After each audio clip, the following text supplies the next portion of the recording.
Black Alpha Network. Home of Black excellence. Power to the people.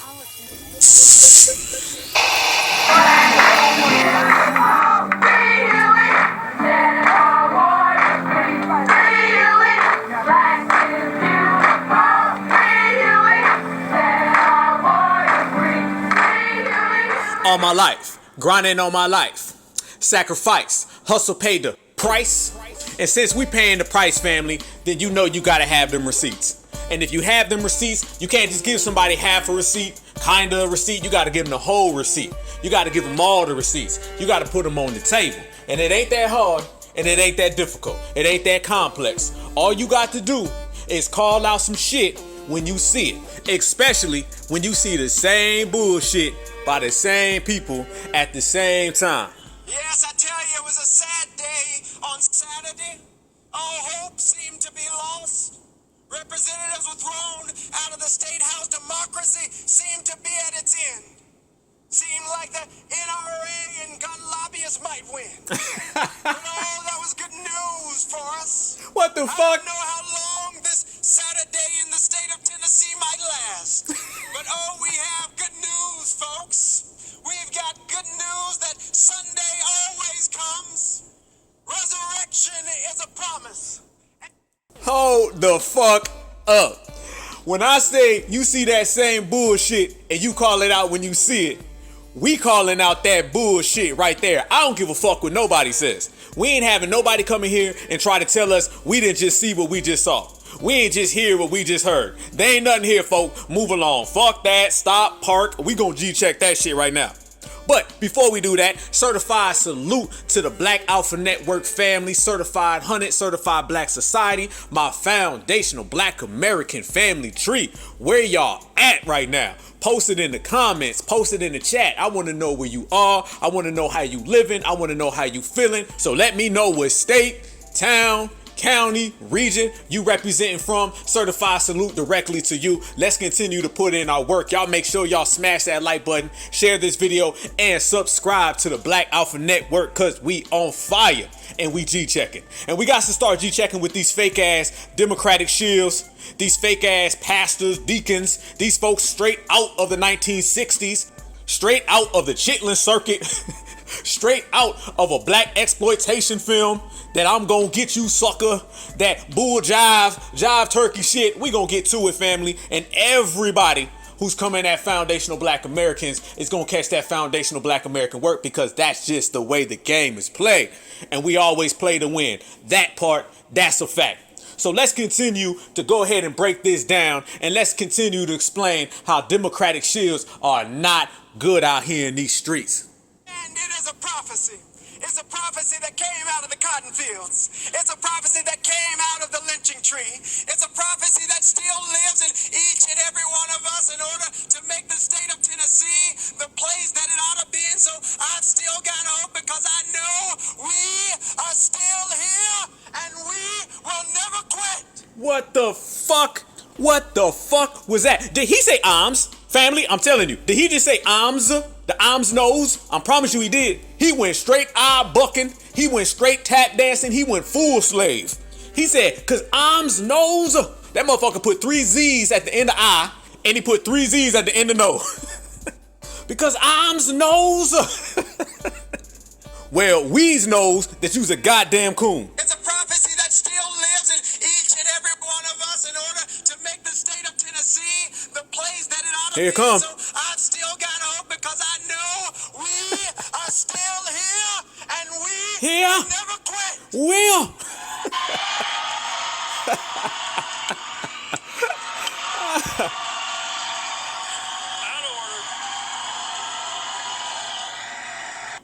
Family. The more shit changed, the more it stayed the same. And the more that shit changed, the more we stay on game. Certified Black Society. We've been calling out these Democratic shills for how long? We've been calling out these cosplayers for how long? We've been calling out this political theater for how long? We've been saying that these motherfuckers is compromised out here. We've been saying that they tainted out here. We've been saying that they can't pull the tricks of yesterday on this generation. We speak about that every single episode. Well, now because we on code, these motherfuckers done reached some desperate times. And we all know that desperate times calls for desperate measures. And that's some desperate measures, family. The Democratic Party has rolled out some 1960s cosplaying, butter biscuit chasing, Al Sharpton, Jesse Jackson, W. Jesus, can't we all get along, deacon, reverend, pastor, con artist, daddy rich, hustler that they could find. They done went and found them any old homegrown Democratic shield that they could find and try to place them in front of certified black society so they could derail our movement. And I'm telling you right now, that ain't even a good try. They gonna have to do way fucking better than that. That shit right there, that bullshit ass speech, that bullshit ass hairline. This motherfucker Afro got a fucked up hairline. How yo Afro got a fucked up hairline? One thing about foundational black Americans, we've been G-checking motherfuckers' hairline. We've been G-checking their fucking jawline. If your jawline is crooked, we calling your ass out. If your hairline goes back in time, we calling your ass out. This motherfucker's Afro got a fucked up hairline. How you got a fucked up hairline on your Afro? The Afro is made to have a straight hairline. This motherfucker Afro look like goddamn a rainbow. And matter of fact, speaking of that, we gonna get to that here in a little bit too, because I see a whole lot of that in these folks speaking. Matter of fact, we gonna break it all the way the fuck down. The fucked up hairline that looks like the fucking St. Louis Arch. His motherfucking hairline don't go back. That motherfucker go front, back, and side to side. We're going to talk about that. We're going to talk about all these other communities. We're going to talk about the diversions and the derailing tactics. Every single thing that they're trying to run on us, it's our job to gatekeep and be the vanguards. And we are the vanguards. And don't nothing move past us and don't nothing move without us. So if they think some bullshit like that is going to knock us off our reparations claim, if they think we're going to stop talking about reparations, they got another motherfucking thing coming. And let this episode be the episode that lets the whole motherfucking world know that certified 100 certified black society and the foundational black American family tree is in full motherfucking effect. Let's get it right. So family, let's start off with the chain of events and let's just break it down for everybody on what has been happening and what has occurred to put all this shit in motion. Now mind you, we all understand that the Democrats, the dominant society, and all their minions, puppets, tethers, everybody, they're all working in cahoots against certified foundational black Americans. And when we say people work against us, remember, that means different groups will start teaming up on us. These motherfuckers won't even get along with each other, but they'll all have that one thing in common, that common denominator, and that is certified foundational black American hatred. And remember, I always say, hatred towards us is exclusive because we're exclusive. Hatred towards us is unique because we're unique. You can't find anybody else who is hated in the particular way that we're hated. You can't find anybody else who is conspired on the way we're conspired on, once again, because we are unique, we're exceptional, and we just the best fucking lineage on the planet. That part. And I say that shit all the way live for the whole fucking world here. We are the best, period. Now, with that said, let's talk about the chain of events and everything that put all this in motion. Now that we got that laid out on the table. There was a situation that occurred out in Tennessee with somebody who belongs to a particular community that transitions to other communities and goes from this to that and that to this and all over, changes parts and everything. Okay, got that. Y'all know, look it up. That person participated in a mass harming of individuals, all right? And I'm not bringing all the light on it because that shit ain't got nothing to do with us. They want me to sit here and talk about that and break it all down and spend 30 minutes speaking on non-foundational black American issues. That's what we don't do. Right here on the Black Alpha Network, we keep everything specifically with foundational black Americans because we are foundational black Americans. We're not gonna sit here and break down for 2 hours some shit that has nothing to do with us, that the dominant society keeps trying to tell us, y'all know that's y'all issue now. That's y'all issue, that's y'all issue. That over there is, that around the corner behind the dumpster across the street, that really affects y'all. So Mr. Black Alpha, can you talk about that for an hour? Fuck no. Y'all be surprised how many times people contact me and ask me to speak on things that have nothing to do with foundational black Americans. And y'all know what I tell them? Y'all know me real well. Y'all know I'm crazy. I don't give a fuck. So y'all know what I tell them? I tell them fuck you and fuck no. We're going to only speak about foundational black American issues specifically. And if it ties into foundational black Americans, we're only going to talk about the opposition towards us. Other than the opposition, I'm not talking about problems that are specifically from other communities that they got to deal with themselves. What I say, supremacy on supremacy crime, that's their problem. Tether on tether crime, that's their problem. getting to the money, getting our tangibles, getting our resources, black empowerment, that is all about us, and that's what we're going to focus on. And pretty much when you focus on black empowerment, you can kind of handle any other situation in the first place. So handle your own and you take care of everything around you. That is our motto. So I'm not breaking all that shit down, what happened out in Tennessee, but let's just say that the very fact that I'm not speaking on it and I'm not trying to include that with us, that is the contrast of what they're doing. They're trying to tie that in directly to us. Family, there is not one thing that goes on in the United States of America that they don't try to dump off on black Americans. They try to dump every single issue off on black Americans, no matter how they can, no matter who they got to bring in, no matter what shield they need to put in front of us. So with that situation that happened in Tennessee with that community, that's a part of that Skittles community that changes who they are, that situation right there, family, sparked a debate about gun control. Then they started talking about guns, and y'all know every couple of months something happens and they start speaking about gun control. But do y'all notice whenever they start speaking about gun control, they don't never say that when there's a mass harming of us? Y'all remember the Buffalo situation from a year ago? And I gotta say remember because they done swiped that out the news. They talked about the Buffalo situation for 2 weeks and it felt like 2 years. As a matter of fact, that was less than a year ago, family, and that feels like it happened 10 years ago. That's how much they deleted the whole story. But y'all notice they don't never talk about guns whenever someone from the dominant society is the perpetrator or when a black American is the victim. Then it's hush hush. But let it affect them personally. Let it have nothing to do with us. Then the next thing you know, they got this whole push about how they need to ban it. They need to get control. They need to put in these laws and these rules. That shit happened to us in Buffalo. They didn't talk about nothing. The only thing they talked about was we are the world, let's forgive. They said everybody go out and hug each other and let's change the subject.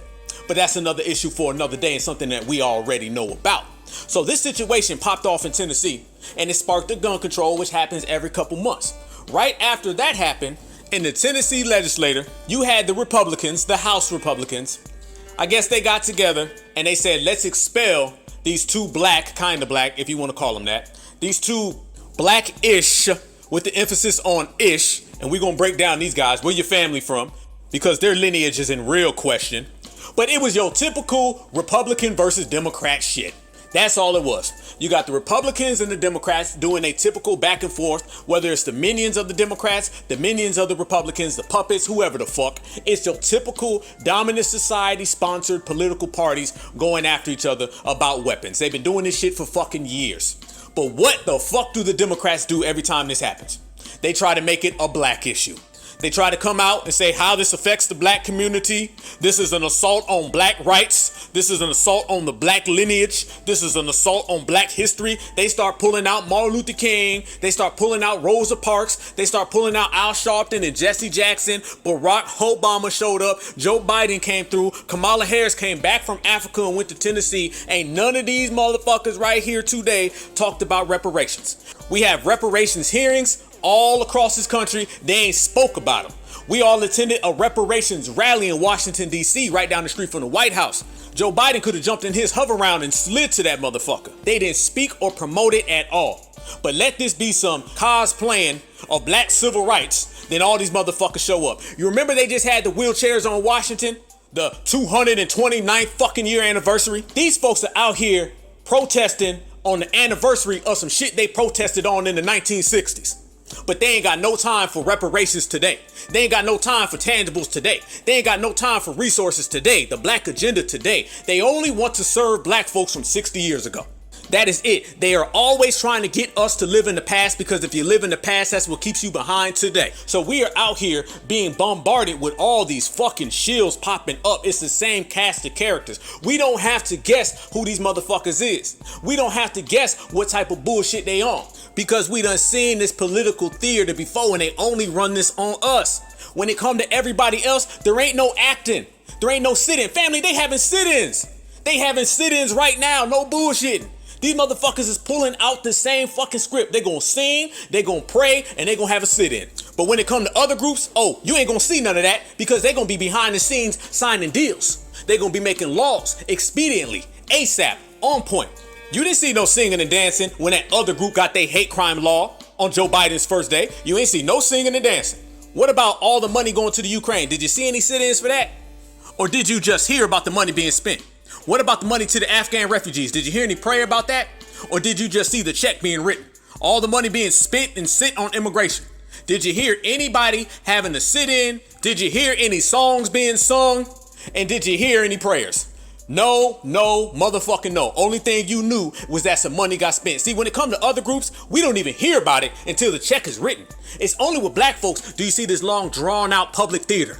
Only when it comes to us. And the reason why they do that is because they want us to get caught on all the symbology, all the gestures, all the theater. See, they want us to get caught on the theater and quit focusing in on the policy. What they don't like about us and certified black society and the black grassroots, we don't give a fuck about the symbology. We don't give a fuck about the theater. We want tangibles. In a lot of ways, family, we have replaced theater with tangibles. You feel me? We don't replace all that bullshit, all that emotion with facts. We not coming to the table no more with emotion. They're used to dealing with them old Negroes that only care about theater, that only care about emotion, and they come here with hugs and kisses. We don't give a fuck. We coming here with dollars and bills. And if you ain't got that, fuck you. Fuck you pay me? Well, fuck you pay me. That's the way we approach things. So they're now trying to get a new generation going. They understand that the old generation ain't got any more power. So now they're trying to get these new recruits. They want to build these new Shills. That's what the dominant society is trying to focus on. I want everybody to understand that. They understand that all them old folks, we done ran them the fuck out the paint. We done escorted they old asses right the fuck out of foundational black American affairs. So what they want to do now is they're trying to get some new blood. They're trying to go get these young folks who are new sellouts, who represent that old, outdated shit, and they're trying to replace us with them. They don't understand they're against the monster, but that's what they're trying to do. So they went and found these two democratic Shills across the board, these two out of touch, outdated. They got the remnants of that civil rights shit. That's why that guy was talking like he was a fucking pastor from 1962. Ain't no young person running around here talking like that. Ain't no old person running around here talking like that. That's why we said that's some shit out of a black exploitation film. And it used to work back in the day. So they said, let's go get somebody. Let's have him talk like Martin Luther King. Let's have him talk like Al Sharpton. Let's have him talk like Jesse Jackson. We'll just get somebody who's young though. So we can try to hypnotize the youth that this is the way to go. See, they're always trying to show you a different way of doing blackness. That's why they're always saying, we're not a monolithic group, because they don't want us to be on one page. They don't want us to be on one accord. They want to make it look like cooning is the thing to do. And there's really nothing wrong with it. See, cooning is not a matter of opinion. That's what they always try to do. Being off code is not an opinion. Cooning is not an opinion. And butter biscuit tap dancing is not a fucking opinion. That's some sucker shit. There's a difference between an opinion and sucker shit. Don't never let anybody try to pass off they sucker shit as an opinion. They do that to the black community all the time. You got folks saying, why should I care about black folks? It's just my opinion. I should be able to swirl as much as I want. Where the W women at? It's just my opinion. We are our own worst enemy. That's just my opinion.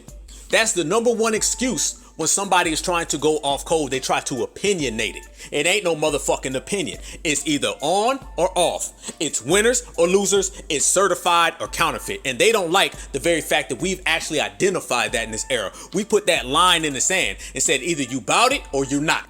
And once again, family, we spotted they shit from a mile away and they ain't got nothing else to do. Desperate times calls for desperate measures, and the black grassroots has the dominant society in a desperate ass position, let alone all the internal problems they have going on. But they also have this we on code problem.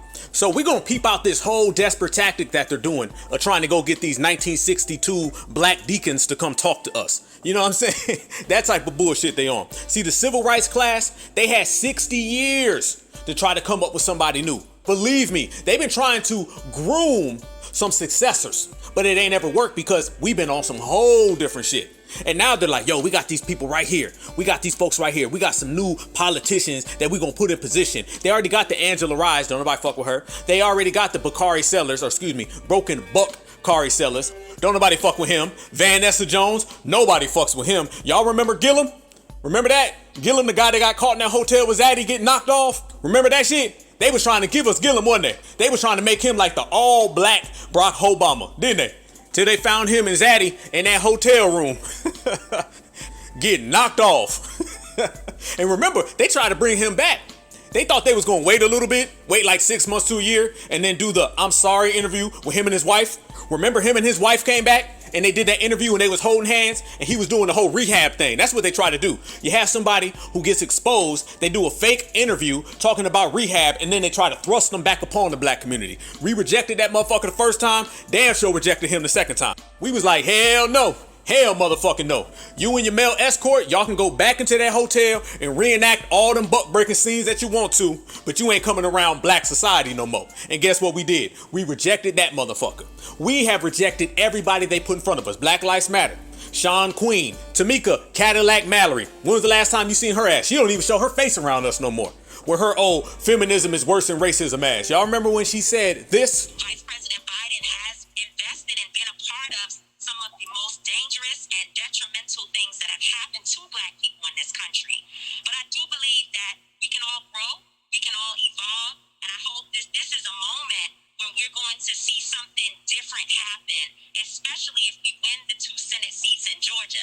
Now, I will say that when you think about the issue of Kamala Harris and what she will or will not be able to accomplish, you're going to have to start talking about sexism, which I would argue is almost worse than, maybe worse than, racism in this country. Exactly. You don't see her no more. You don't see Sean Queen no more. Black Lives Matter done disappeared. We've ran out every fake political organization. We've ran out every fake news anchor. We ran out every fake activist and every fraud that they try to put in our community and tell us that's our new leader. We done ran all their asses off. Where the fuck they went to? Who knows? Who gives a fuck? We just know they ain't around here.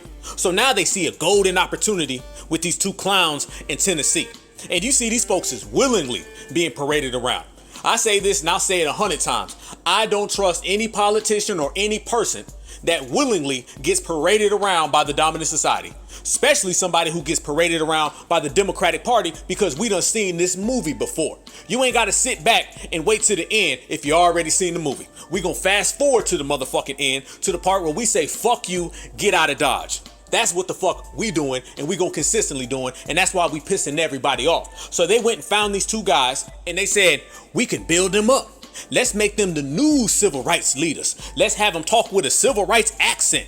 Let's have them say they're in it for inclusion and for everybody else. We can make them watch all the old videos of Al Sharpton, all the old videos of Jesse Jackson, and then we could tell the black community that it ain't about reparations, it's about gun control. It ain't about reparations, it's about democracy. It ain't about reparations, it's about voter rights. And if you watch these guys and you listen to these guys and you study them, that's exactly what the fuck they on. They about democracies, they about voter rights and gun control. And they do not go hard for reparations. They're your same typical old, outdated, trashy ass liberal pawn. Every single thing that a liberal believes, these guys believe. Every single thing that a liberal says, these guys say. If a liberal tells them to think, they say about what? If a liberal tells them to vote, they say when and where. If a liberal sneezes, they say, what's the matter, boss? We sick? That is your typical black Democratic shield, where they say, I'm not black, I'm a Democrat. Y'all remember when OJ said he ain't black, he's OJ? These motherfuckers say they ain't black, they're a Democrat. And you see that same type of shit all the way across the board with every single black Democrat. If not, you wouldn't be there. So anytime you see anybody coming around saying that they're a black Democrat, oh, you already know what type of time they're on. Translation, black Democrat means you live on the Democratic plantation and you serve your W Democratic master, whoever that may be. That could be Joe Biden, that could be Bill Clinton, that could be Hillary Clinton, or it could be right there in Tennessee dealing with all them W Democrats. But it's the same exact thing. And now they found them the 2 ones that they could try to prop up, they can try to build and pass the baton to.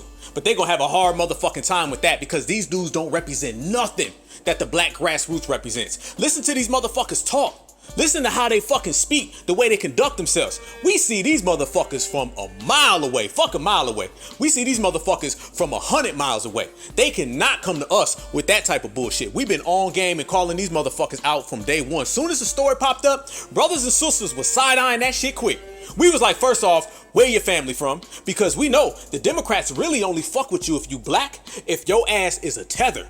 See, occasionally you get your Clyburns and all that shit, but they love the Barack Obama non-FBA. They love their Kamala Harris non-FBA, Sheila Jackson Lee non-FBA, Hakeem Jeffries non-FBA.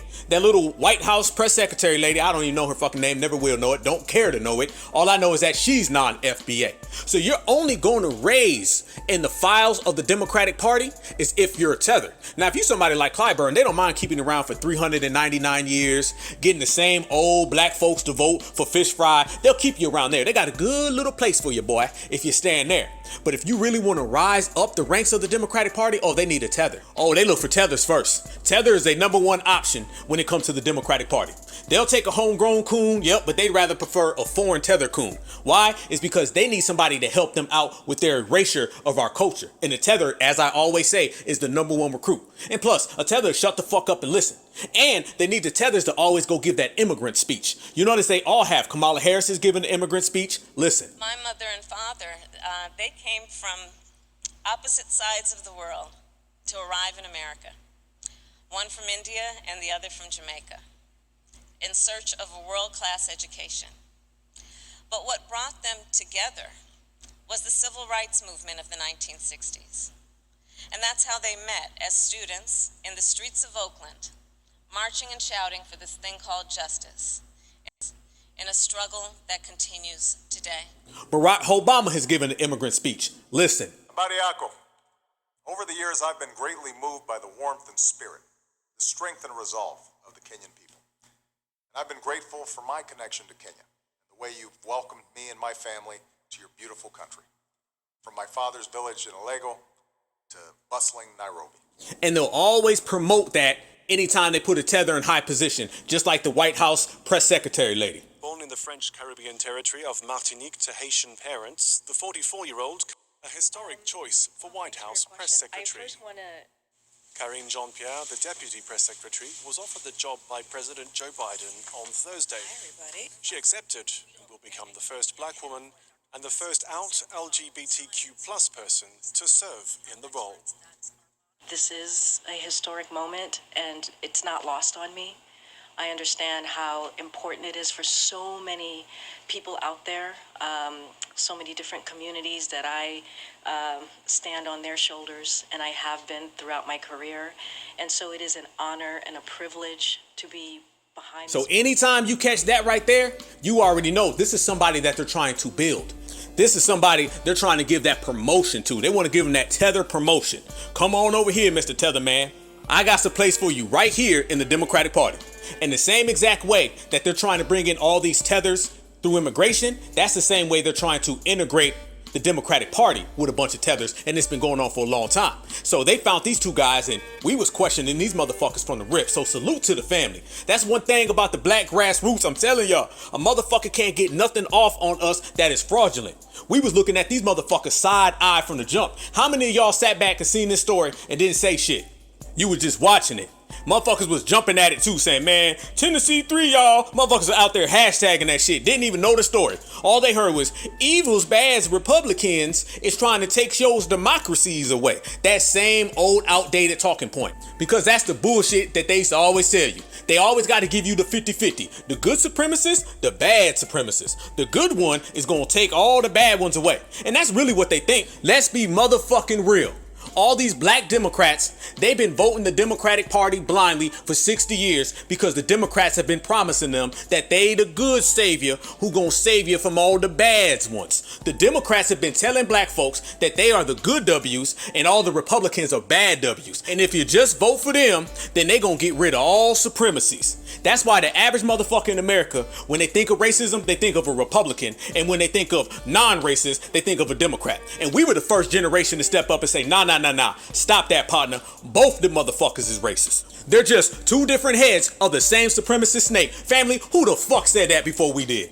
Who done stepped up as a collective and told the whole world, nah, you dealing with the same supremacists, they just got different tactics. One comes with a bite and a smile, one comes with a bite and a growl, but they both anti-black. We are the first people to say that, even though Brother Malcolm X as well as others were warning everybody about the liberal in the 1960s. But guess what? Them old civil rights Negroes, they did not want to hear that now. Don't you come around here, Malcolm. Don't you come around here, Black Alpha, talking about that damn Democrats. He's a good Democrat. I voted for him because he is going to get rid of all the Republicans. All the racism come from the Republicans. Donald Trump, racist. Joe Biden, friend. That's what the fuck they've been thinking. And I guarantee you that's what these two clowns in Tennessee thought. And now they done got their wake-up call. But remember, wake-up calls really just mean a slap in the face, but it don't really wake them up. A lot of them like their wake-up call. Wake-up calls don't really change coons. Cooning is a career job. They love that shit. It's their religion. We used to think back in the day, you would give a motherfucker a wake-up call, and all of a sudden they would come around. Nah. We done seen motherfuckers go to jail. We done seen motherfuckers go to prison. We done seen motherfuckers get their whole life stripped away and still be cooning. How many times you done seen these black men be swirling with a Becky? Becky makes false accusations on them, sends these motherfuckers to jail for 10 years. The first day out of jail, they go look for the next W woman they can find. You can't wrap your mind around cooning. Cooning has no comprehension. So somebody who's intelligent, you can't even sit there and understand the logic. All you gotta do is check their ass off as a coon and push them out the fucking way. And that's what it is with these motherfuckers and everybody else like them. So we was watching them because we done seen this before. Ain't nothing new under the sun. We are so thorough and we see things so advanced that you cannot pull off any civil rights lie. You can't pull off no Reconstruction lie. You can't pull off no slavery cosplay. You can't pull none of that shit off on certified black society and the black grassroots of this era. I don't know about any other motherfucking era, but this era right here is too thorough, too fucking fresh. We too intelligent, too sharp, too witty, too clever to pull off all these little games. So a lot of black folks was jumping out the window. They was tweeting out Tennessee 3 and Tennessee 345. And man, we wasn't doing none of that shit. We was sitting back saying, nah, fuck that. Something look real funny about this situation. I'm getting real Democratic shield vibes right now. They paperwork look like it's filthy. They was out making Twitter spaces saying it ain't really about these two guys cooning. It's the fact that the Republicans can take your vote away. Nah, fuck that. It's always about the cooning. Hell yeah, motherfucking right. It is always about the cooning. We can multitask. Don't let nobody tell you that just because the dominant society does something to a coon, that somehow exempts them from the coon list. Or we should somehow revoke their membership to the coon train.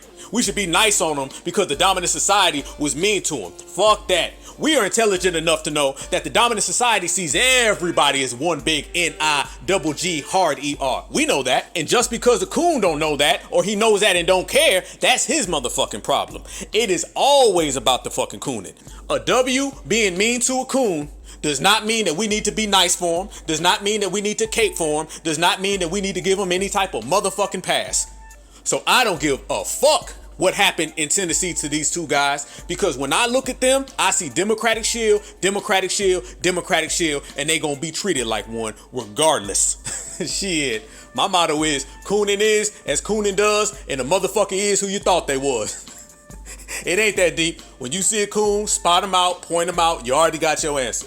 And motherfuckers was out there tweeting out Tennessee 3, and they was tweeting out justice and peace and all that. We wasn't doing none of that, was we, family?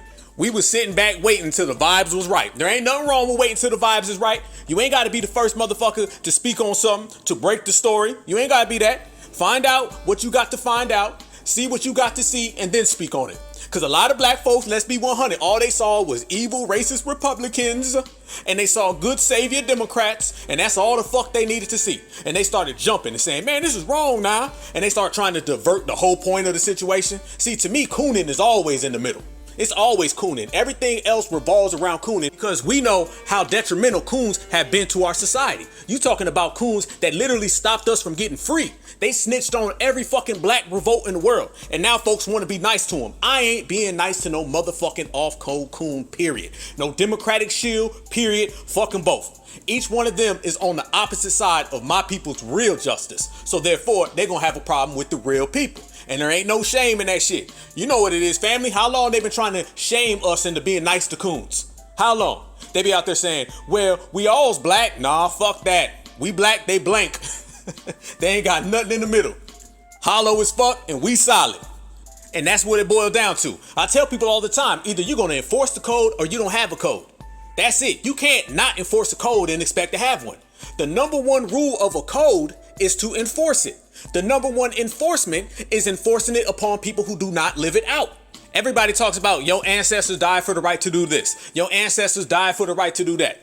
Your ancestors died for you to have the right to vote. What do you think is more important to your ancestors as they look down on us today? Voting Democrat or G-checking coons? Exactly. And if a coon just happens to be a Democratic shield, then that's double worse and they gonna get it double time. And we ain't got no problem handing that shit out. So, we weren't caping for nobody. We weren't jumping off no motherfucking roof trying to swoop somebody up and save them. We weren't doing none of that shit. We sat back, watched the whole motherfucking thing play out. And after we read all the fine print, we looked at all the details, we found out that their paperwork is trash. Matter of fact, we found out that their paperwork is filthy and they will be treated as such. That's the way we get down in certified black society. No caping, just regulate. Now, if you look at the whole story, what has happened? These two black men allegedly, have become the face of a whole problem that isn't even a black problem. They're not even talking about that W from the dominant society who harmed other W's from the dominant society. Now they talking about black folks and voter rights. You see how quick the pivot came in?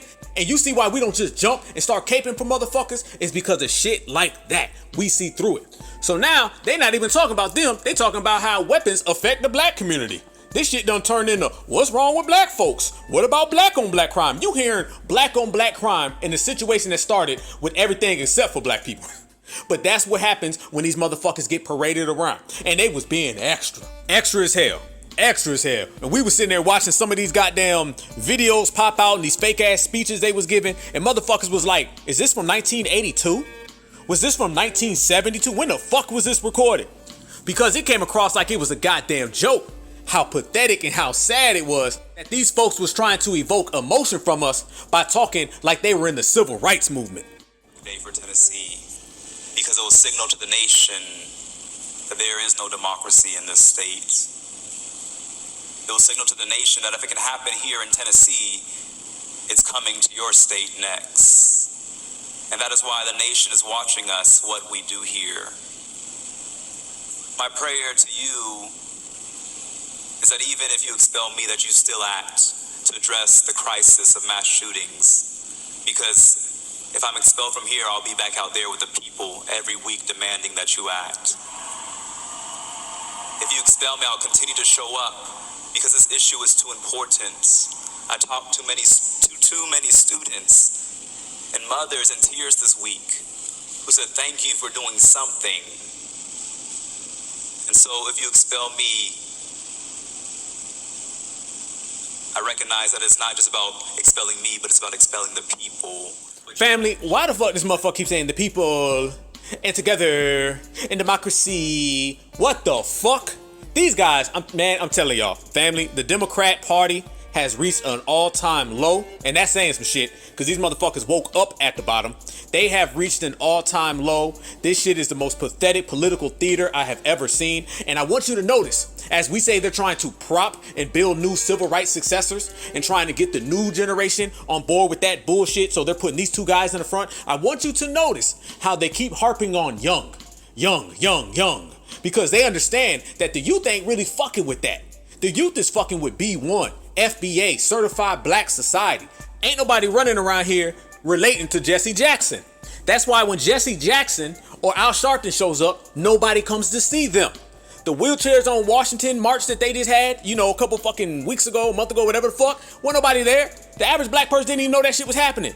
You got rappers that don't even sell gold that get more motherfuckers at their events than the wheelchairs on Washington. Black folks are not relating to that, especially the young. So when you see these folks start talking about the young and the people and being with the community ain't fucking with them. They're just trying to throw that reverse psychology in there to make it sound like they represent. See, the dominant society knows how to make shit sound good.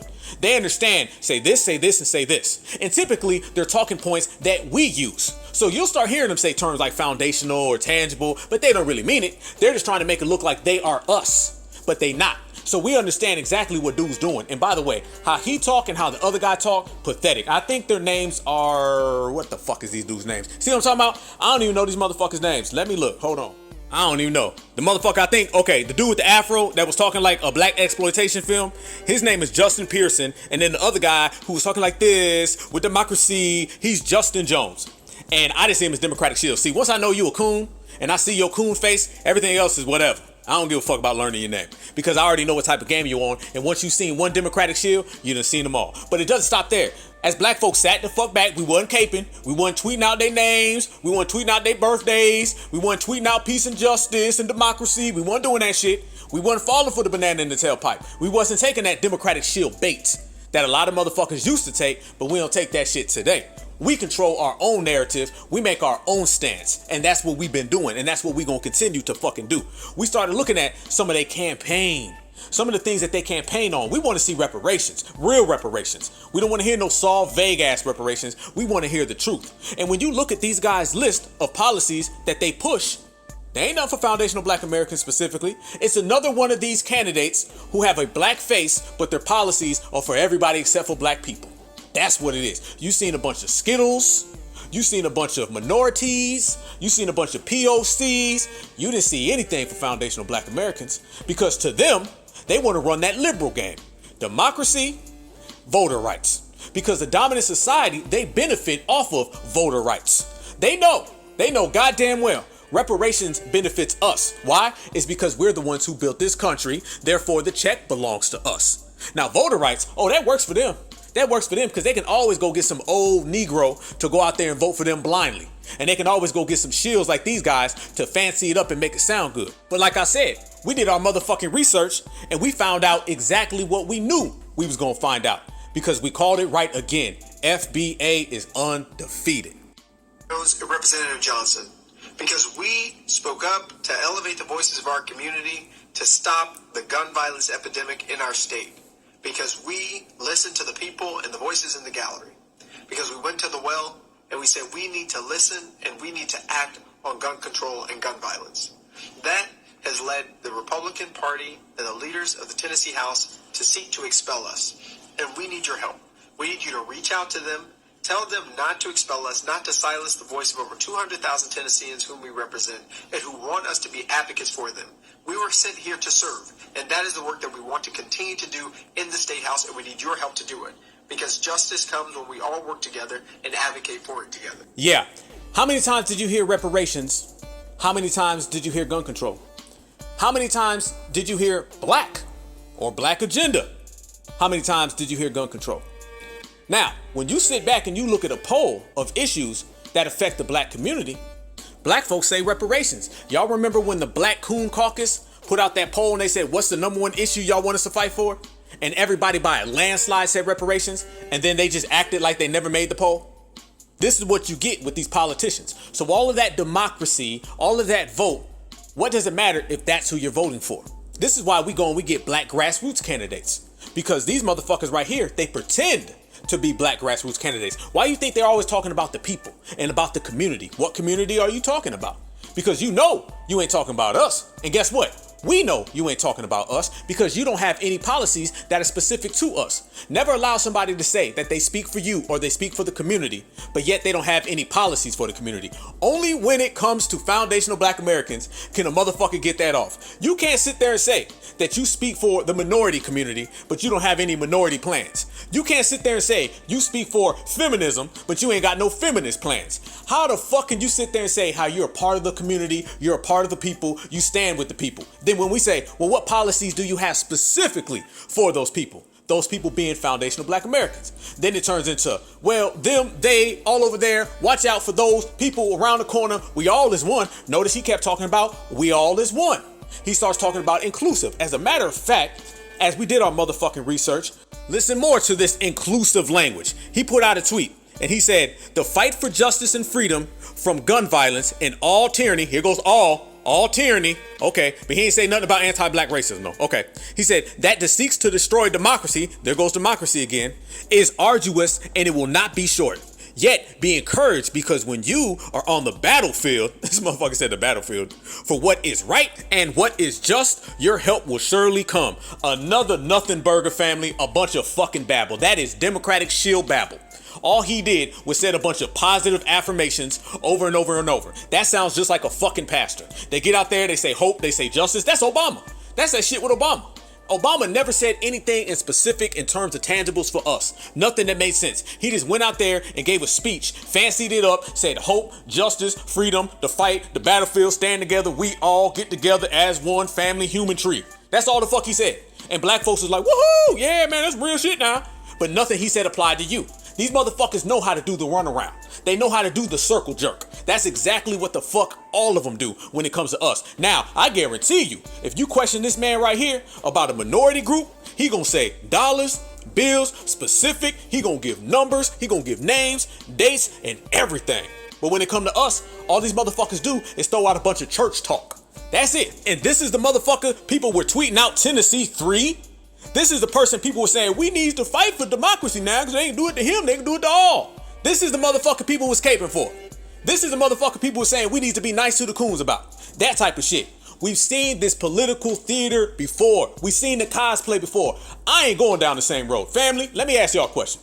When it comes to the Democratic Shills, When it comes to the Coons, when it comes to the Sambos, and we know exactly they going down Coon Boulevard, they traveling on Sambo Highway, are you going down that road? Or you gonna say, fuck that, you on your own? I already know y'all answer. Fuck them, they on their own. And that's exactly how the fuck we moving. So hell no, we ain't caping. We ain't tweeting out shit for these folks because we understand they're not gonna do it for us, but they'll do it for everybody else. A democratic shield is meant to serve everybody other than black folks. If not, he wouldn't be there. If you understand the system of supremacy, like all of our master teachers teach us, we all understand and we all know clearly that the dominant society hand selects and cherry picks their pawns before you even hear about them. By the time you even hear about these folks, they have already been selected, they've already been groomed, and they've already been told what the fuck to say. They wouldn't even be in the position they're in unless they were selected. Yes, I seen somebody call them Manchurian Martin Luther King. And that shit was funny as fuck, but true as fuck. That ain't nothing but a Manchurian. A Manchurian is a motherfucker who is a robot. A motherfucker who is programmed. And these motherfuckers is programmed. If not, they wouldn't be there. This little thing that black folks think they're gonna trick supremacy, and somehow what we gonna do is we gonna lie to them, break in through the front door, penetrate it, then when we get there, we're gonna be able to take over. Y'all remember when black folks were saying Barack Obama was really just a plant to help black folks? And he was really gonna infiltrate Washington, D.C. and then bring justice to all black folks in the world? Y'all remember that shit? Y'all remember they was out there coon reaching, wasn't they? Y'all remember when they did that shit with Meghan Markle? Let's be 100. Black folks was running around this motherfucker saying Meghan Markle is really just a plant and she's going to infiltrate the royal kingdom and then she's going to spread her black genetics in the bloodline of the third melanin colony to turn all of the dominant society black again. It's all one big plant. Motherfuckers was really saying Meghan Markle was a plant so she could help all black people in the world. They was really trying to convince themselves of that shit. They was like, she's here for us. She doesn't really love Zaddy. Nope, she just wants to infiltrate the kingdom and use all her super melanin powers. They was out here acting like she had super melanin powers and she was really gonna infiltrate the whole kingdom and just change all the bloodline back black again. They was naming old queens, cause the queen in the 34th chapter, she was really black and Meghan Markle was sent in through the ancestral spirit and got the signal to come in, fake like she wants to marry Zaddy, but she's really doing it for all of us. Man, cooning is a hell of a drug. And when a motherfucker want to believe some shit, they gonna make themselves believe it. And that is what it is with all of your black democratic shills. These black democratic shills, all these black democratic voters, everybody who's living and residing on the black democratic plantation, they think this way. They'll say and do any motherfucking thing to trick us to vote for the Democratic Party because for them, that is tricking us to vote for their massa. And they loves massa more than they love themselves. That's why they out there buck dancing, tap dancing, and butter biscuit chasing. I'll be damned. They was out there motherfucker saying, the reason why I watched the royal wedding and I dressed up, because remember, black folks was out here dressing up. They was putting on goddamn gowns and shit. They was putting on crowns that they done went and got from the Family Dollar. And they was walking down their hallway and shit like they was on the red carpet. Black folks was tapped the fuck into that royal wedding. They was acting like they got a personal invite in the mail and shit. They was like, I'm taking off work this weekend. I'm flying to London. I wouldn't miss this shit for the world. And how that turned out? That turned out with Meghan Markle, her husband, and the baby getting kicked out. You know it's fucked up when they kick the baby out. They said all three of y'all pack y'all shit and get out. Hey, that was the UK 3. You had the Tennessee 3 here that got their asses expelled from the legislature, and then you had the UK 3 that got their asses kicked out the royal family. Same shit. But that's what happens when you get to buck in your eyes. That's what happens when you get to believe in anything that you want to believe because you want proximity and access to massa. But here's the thing. Massa don't mind parading them around. Massa don't mind making news articles about them. Massa don't mind bringing their ass on talk shows. Nah, because Massa only gonna use these folks for their agenda. And they out here bucking their eyes thinking they gonna get something. How do you know nothing came to them? Because when you say Tennessee 3, well, who's the third person? We already seen the guy with the fucked up hairline on his afro. We already seen the guy with the fucked up hairline on his ponytail. Who's the third person in the Tennessee 3 is the question. Well, the third person in the Tennessee 3 is a Karen. And a big fucking Karen, by the way. I'm talking about, goddamn. What the motherfucker say? Wide and all offside? This motherfucker on the offside left and the offside right. His motherfucker just stretched across the whole goddamn field. So somehow they missed her. How the fuck you can miss somebody so big, I don't know. But what we do know is that the black guy got expelled, the other black guy got expelled, and she didn't. They got reprimanded, she didn't. They got punished, she didn't. And have you heard any W Democrat come out and mention that? Have you heard any W Democrat come out and say, hey, how come she didn't get expelled? The two black guys did. Nah, they ain't gonna say that because the Democrats and the Republicans will start caping for each other. Goddamn real. The Democrats and the Republicans will talk shit all motherfucking day long. They might even accuse each other of being racist, but they'll never point out how they protect other W's. Oh no, that's a cardinal sin. See, dumping racism on each other for political gain, oh, that ain't nothing. They've been doing that shit for years. They have to do that type of shit. That's how the political system works. Good cop, bad cop, good cop. So one of them always has to play the overt and the other has to play the covert. They cool with that. But see, dumping racism on each other for political gain, that's not the same as acknowledging that they have to protect each other. No, they'll never cross that line because now they have to admit that we operate in a system of supremacy where the W has the complexion for the protection and he gets the first dibs on money, he gets the first dibs on healthcare, he gets the first dibs on education, on housing. That would change the whole game. Pointing out racism, that's basic as fuck. That's vague. Nobody has to deal with that. Telling everybody that they protect each other and elevate each other over everyone else, that's the fucking game changer that they don't want to talk about. So if you notice, the Democrats, they've been real silent on Karen, but they've been real loud about the two black guys. They don't mind speaking on all the bad things that happen to their African-American friends. Oh yeah, they'll talk about that. But what they won't talk about is Karen. They'll talk all around her. They'll speak around corners, they'll speak around blocks. They won't mention Karen at all. They want to keep the focus and the highlight on the two black guys because now they can use it for political gain. And let me tell you what that political gain is all based on. It's based on the Whiteness Protection Program. Yep, I said it. Let me say it again for you. The Whiteness Protection Program. And that is an undermining, underhanded, quiet, hush-hush deal between the Democrats and the Republicans that they won't ever mention how they really protect each other. They'll play good cop, bad cop, overt, covert, liberal, conservative, Republican, Democrat, in the open, behind closed doors. They'll play that racism game all day. But they won't tell you about the Whiteness Protection Program. You want a receipt? I got one for you. January 6th. Remember how the Democrats pretended to be so appalled by January 6th? They didn't give a fuck about January 6th. The only thing they cared about January 6th was if they could dump it on Donald Trump. Outside of them being able to blame Donald Trump for that, they didn't give a fuck because they were not going to get on national television and tell the whole world how thousands of members of the dominant society broke the law. Because that's not just dumping some shit off on each other. That's not just pointing out the African American. No. Now that's a black eye for their community. Now that looks bad. Now they gotta wear that shit. They don't mind pointing out everybody else. What about y'all crime? What about your community? What about the disenfranchised? The unfortunate? They don't mind doing that. No, they don't mind that. But as soon as you turn it around and flip it on them, and you start saying, well, what about W on W crime? The whole world seen it on January 6th. Y'all were in the streets like some savages. Y'all was in the streets like some thugs. Y'all was breaking windows and you had a whole mob out. Answer these questions, Billy Bob. Then all of a sudden it's whiteness protection. They'll hit that switch real quick, turn it to the Whiteness Protection Program. And that same Democrat and Republican that you think hates each other, they start shaking hands and making deals and saying, okay, we're gonna protect each other because that's the #1 rule. So you notice in this Tennessee 3, the focus is only on how the black guys got punished. They don't focus on how that pass went to Karen. How Karen isn't getting any type of reprimand. They won't say that shit. They do that all the motherfucking time, family. Yes, the Whiteness Protection Program. It's in full effect, and that's what they do. That's their code. Our code is black empowerment. Their code is protection. By all costs, make sure that they never look bad. Even if you got to spin it, flip it, twist it, and turn it, make sure. And that's what they're providing right now for Karen. So don't let them play that game of the Republicans and the Democrats. Don't let them play that game of this is about civil rights and this is about history. This is about humanity. Nah, fuck that. Because you still see them rolling out that red carpet and treating that big ass Karen differently.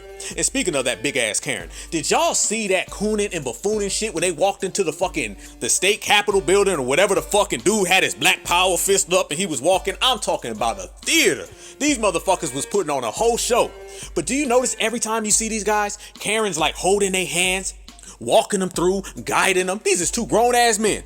And she's sitting there holding their hands, walking with them, putting their hands in the air. She literally took the dude's hand, lifted it up, and almost told him, make a black power fist right now. Go ahead. Act black. Go ahead and say justice. She's almost like giving them winks and fucking nods. She's speaking to them in code. So it makes you wonder the fact that she's there, but she didn't get expelled. So if she didn't get expelled, then why is she with them all the time? What's the fucking reason for her involvement? Why the fuck is she even there? Why is it a Tennessee 3? Shouldn't it be a Tennessee 2? There's a whole lot of motherfucking questions, family. Oh, we gonna peel back the motherfucking layers today. That's what we do on the Black Alpha Network. Make sure you guys smash that like button, thumbs up, appreciate the love, but y'all know we gonna cook. Yes, indeed. So she's not being punished, or she's getting any type of supremacist slap on the wrist or whatever the fuck, but we know it ain't like them. If nobody's really talking about her, what's her name? What the fuck is her name? Have y'all seen her do any interviews? Has she done any fucking interviews? Has she spoke? Or do you only see her showing up, lifting these motherfuckers' hands, guiding them down the fucking street, patting them along? It's almost as if she's their handler. She is their democratic sponsor. That is the person there to make sure that they push that agenda. Yes, they done gave them motherfuckers they coon orders. They done put that coon battery in their motherfucking back, and she is there to make sure all that shit goes on is planned. She's not there as one of them. They keep trying to throw her in the mix, but you don't really see nothing. How you in the motherfucking mix but ain't nothing talking? See, if she were to speak, then they can't run all that assault on the black vote, assault on black democracy. See, if she gets involved, then they can't really spin it to an issue that's supposedly about us. Then all of a sudden we say, well, it's about everybody. So they got to make sure this stays on black. You got to continue to put the blackness on it. Once Karen gets involved, then all of a sudden it ain't black no more. It turns into an American issue, and that's not the agenda. So what she is, she's just there to be their handlers. Because if she was more than that, she would be way more involved, and we would at least hear her fucking name. Have y'all heard them even mention this motherfucker's name? It's like anonymous as hell. That's Karen number 1. Matter of fact, as big as she is, she's Karen number 1, 2, 3, 4, and 5. 11, 12, 13, 14, all across the goddamn board, to at least 58. At least Karen number 58, 1 through 58. I'm just saying, I ain't clowning, I'm just speaking the truth. But at the end of the day, if she is just there, but yet no one's saying her name, they're not talking about her, they're not parading her around, she's parading them around. How the hell y'all all the victims of the same situation, but one victim is parading the other victims around? How the fuck is that the case? Other than there's some more nefarious shit going on. Family, there's a lot of nefarious shit going on. You got this type of situation. You got the whole situation with the OMB, the classifications and the designation. You got motherfuckers coming up with new fake ass terms, peoplehood. We gonna break that shit the fuck down. Stay tuned. But you got everything going down at one motherfucking time. And it's the more we get closer to the reparation, the more devious shit starts coming out, family. So we watching it, we breaking it down like we do and like we can only do. Because if it wasn't for the certified black grassroots, none of this shit would be sold. None of it. These motherfuckers be running this game on us. Folks would be eating that shit up, tweeting out Tennessee 3, Tennessee 2, Tennessee 1, left and fucking right, and the whole subject would get lost. It ain't getting lost because we see through it. And the FBA sees shit from a mile away. So we focus stronger than ever, and we focus more determined than ever to let everybody know what side we on and what side they on. And we on the certified side and they on the fake side. And we're going to make sure that that line stays there, stays clear, and we're going to enforce it. Black empowerment, black enforcement. That's the name of the game. That's how we do it.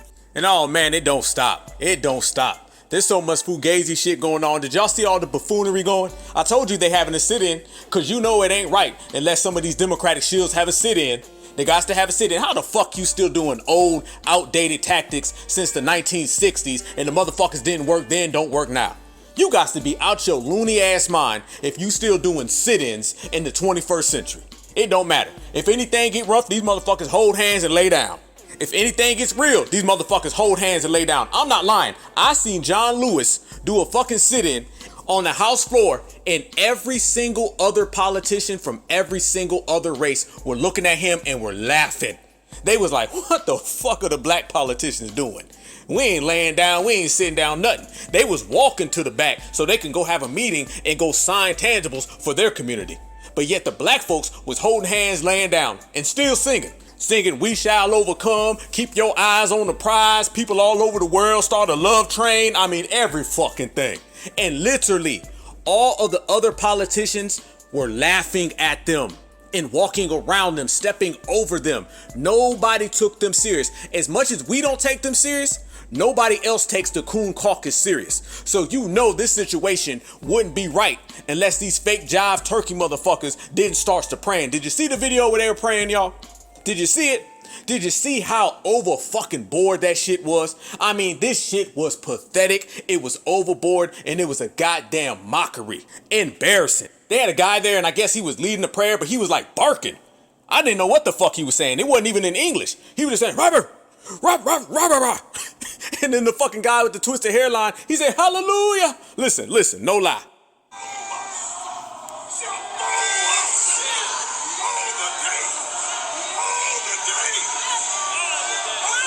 What the fuck?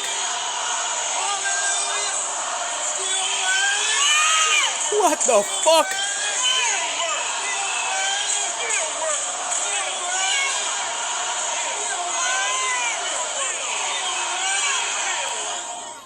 Family, how fucking pathetic was that?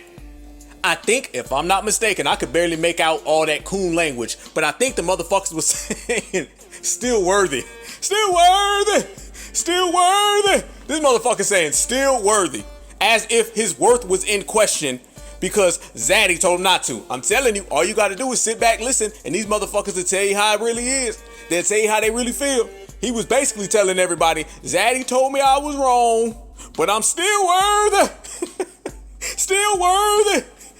You need to sit still and never move again. Stay right fucking there in your coon spot and don't get up. That's what the fuck you need to do. The Coon Caucus need to do it. All these fake ass civil rights wannabe cosplaying Democratic shills, sit your ass down and stay down. That's why we run these shills so far off the fucking block and out the paint we can't see them no more. Zero tolerance. And that's the motherfuckers people was telling us to be nice to and to just wait. And it really ain't about they cooning. It's really about making politicians run for office. Man, fuck that. It's about what we say it's about, and that cooning got to get G-checked on site. We can't exist with that shit around. That energy got to get up out of here. We got to dissipate that energy every which way we can. That's what this era has been doing. We understood and we identified the only way we're ever going to get reparations and the only way we're ever going to get tangibles is if we get rid of that old sellout bootlicking ass energy. That's one thing we've realized about this era. That's why we've been separating, delineating, getting rid of motherfuckers. We seen all these tethers that been taking advantage of us being friendly. We realized that and we started separating. We realized all these old bootlicks, they've been running us down the wrong direction and selling us out for some political butter biscuits. We start separating from them. You do not get where we're trying to go carrying around all that coon extras. And that's just extra performative theater. These motherfuckers done took tap dancing to the next level. If that's what the future of democratic shilling look like, we got to get rid of that energy now. Straight up. We out here talking about reparations. They out here talking about still worthy. What the fuck? Hell nah. We ain't on that shit. And this whole situation has been nothing but performative. The very fact, as we say, the Democrats were parading these guys around like little puppets, it lets you know how real it is. And if you ever want to know the real truth, just listen to how the dominant society talks about a black person. Whenever it's, well, you need to get your act together. We don't know yet. Wait until the facts come out. Eric Gardner was just overweight. George Floyd was just on fentanyl. Tamir Rice was 12, but he didn't look like a 12-year-old. Anytime you hear that, you already know that's how they really feel. But when they start throwing out all these nice statements, all these endearing statements, all these "we's your friends," then you know these people are being used as political lapdogs, puppets and minions just to get off their own political agendas. And that's what these two guys are. And mind you, they're willing as fuck because they're Democratic shills. And Democratic shills, and any black Democrat, they are more than thankful to be a pawn for the dominant society because they love massa. That's why you see Karen, their handler, holding their hand and trotting them right along, pointing them out, giving them directions, because they're happy to do so. Every single Democratic shill, they understand their job is to shill for the W. And they do that shit proudly. It's a badge of honor to be a shill for the Democratic Party. That's why they go down and they vote blindly. That's why they get trotted around. That's why they take orders. And that's why when Master says jump, they say how high.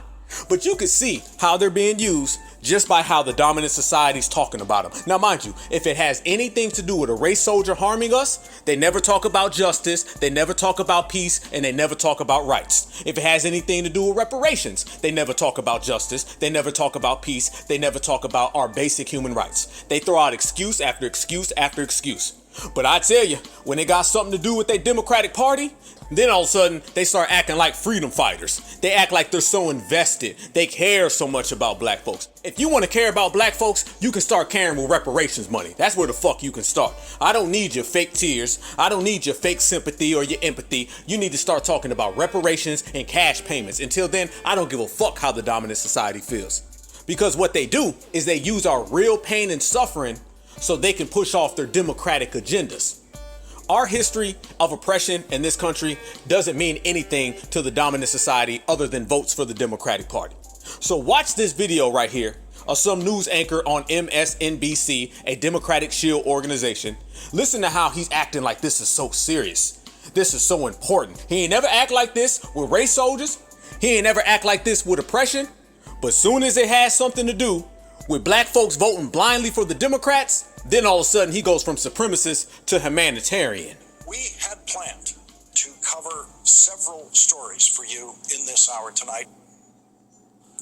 But then, as you just heard from the president, history happens today and tonight in Tennessee. History that demands the full attention of this country right now, tonight.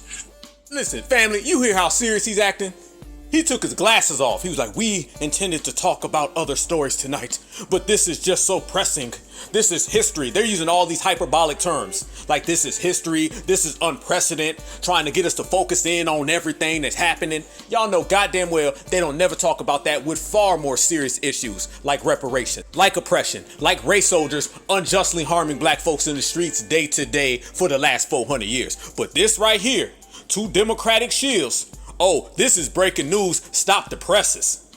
This is the most important thing that has happened in this country this week, this month, this year. Oh, fucking goodness. Get the fuck out of here. Get the fuck out of here.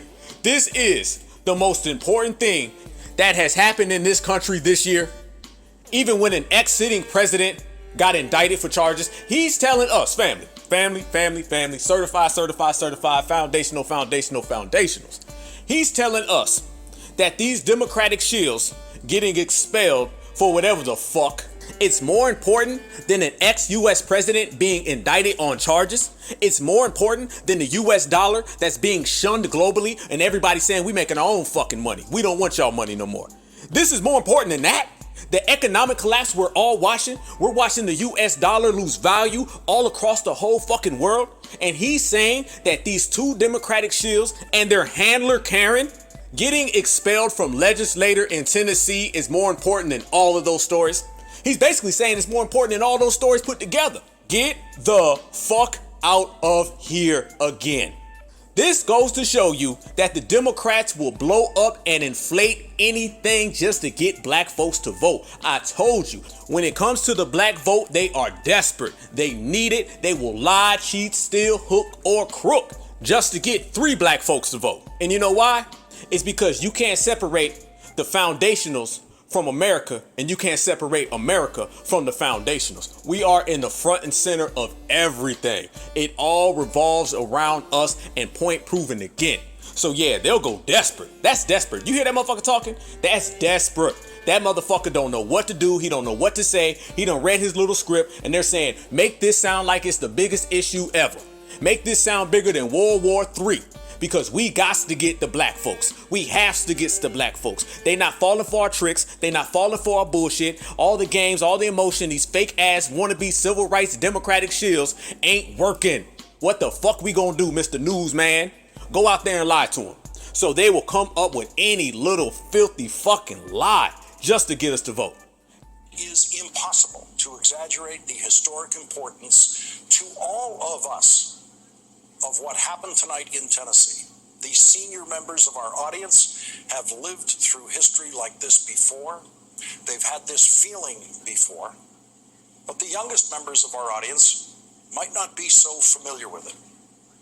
If you're old enough to remember the day that this happened during the 1960s, now he's showing pictures of the civil rights movement. We're still trying to enforce their version of post-Civil War apartheid. Now listen to him trying to compare this to the Civil War and apartheid. You see what they do to evoke all these racial emotions for black people? They've been doing this shit for 60 years. The Republicans is gonna get you. Trump gonna put y'all back in chains. If y'all don't vote for us, racism's gonna come. Now they're trying to hit us with, it's gonna be the civil rights era. This is just like the Civil War. This motherfucker's comparing this shit to the Civil War. Okay, wait a minute. Hold the fuck up. Wait. He just compared this to the Civil War. He compared it to apartheid. He said it's bigger than the US dollar collapsing, and he said it's bigger than an ex-president getting indicted. All of those things are less important than this shit. Boy, these Democrats done hit rock fucking bottom, and like we said, that's a low fucking place. Then you've had this feeling before. If you remember this scene of students trying to integrate a lunch counter in Now he's comparing it to integration. Birmingham, Alabama, then you have had this feeling before. All right, checkmate. Notice how he just went through the whole fucking history of black folks in America. This motherfucker was talking about the Civil War, integration, civil rights. That's all our history means to these motherfuckers. Trying to evoke emotion. If you've ever seen someone talk about how the Democrats only try to scare us into voting, that was it right fucking there. He went through our whole history, but he didn't apply it to why we need reparations. See, everything he just said, Civil War, integration, civil rights, he could have easily been saying, black folks went through all that, so they deserve reparations. No, he didn't say that. He said black folks went through all that, so they need to have the right to vote. I told you, the only thing that they give a fuck about is black Americans blindly voting for the Democratic Party. They'll turn from supremacist to humanitarian back to supremacist, however the fucking wind blows. The people who saw those images in the news coverage of those days have never forgotten them for the rest of their lives. So it will be for the people who watched what happened in the Tennessee legislature tonight. What no one knew in the 1960s, when those images of vicious abuse of black people were on TV news and in our newspapers, is who was winning. Okay, that's a goddamn enough. Boy, he was dramatic as hell. No one will forget this for the rest of their life. Family, for all y'all who seen this story play out, will you remember this for the rest of your life? Will you give a shit 3 weeks from now? Or will you expose these motherfuckers and move on? Do you really think that this is a story that is going to define and reshape American history like that dramatic motherfucker was doing? Mind you, it ain't just the coons who be doing performative shit. Hell no. It's the supremacists too, because they got to evoke all the emotion from black folks. So that's why he's sitting there talking deep as hell. Man, this is so serious and you won't ever forget it. Motherfucker, please. And then, did you notice? Oh man, we got a motherfucking receipt. Hold up, freeze. Did you notice he said black people? He said suffering from black people. He evoked all the emotion, pulled out all the pictures of black people being oppressed. I thought Karen was in trouble too. I thought it was the Tennessee 3. That's what they said. They said it was the Tennessee 1, 2, 3. There's a W woman there. So why you keep talking about us? Shouldn't you be talking about things in your own community? This sounds like it's an everybody problem. Now, any other time it's an all lives matter. There ain't no such thing as race. They want to combine everybody. If we say some shit about reparations, then all of a sudden, why can't everybody get it? We say something about tangibles, it's why can't everybody get it? We say something about resources or benefits, why can't everybody get it? Now, he don't want to do all lives matter no more. He want to skip over the W lady and only talk about black folks. He could be showing images of W's. He could be showing images of all the indentured servitudes. We were slaves too. Why don't he talk about that? How come he's only focusing on black folks? Karen was there.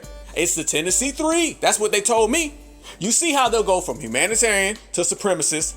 They'll go from all lives matter to only black lives matter. Now the motherfuckers black lives matter. Now he only want to talk about us. And it goes to show you, again, big motherfucking receipt we got him. It goes to show you what we always said. And we've been saying this whole episode.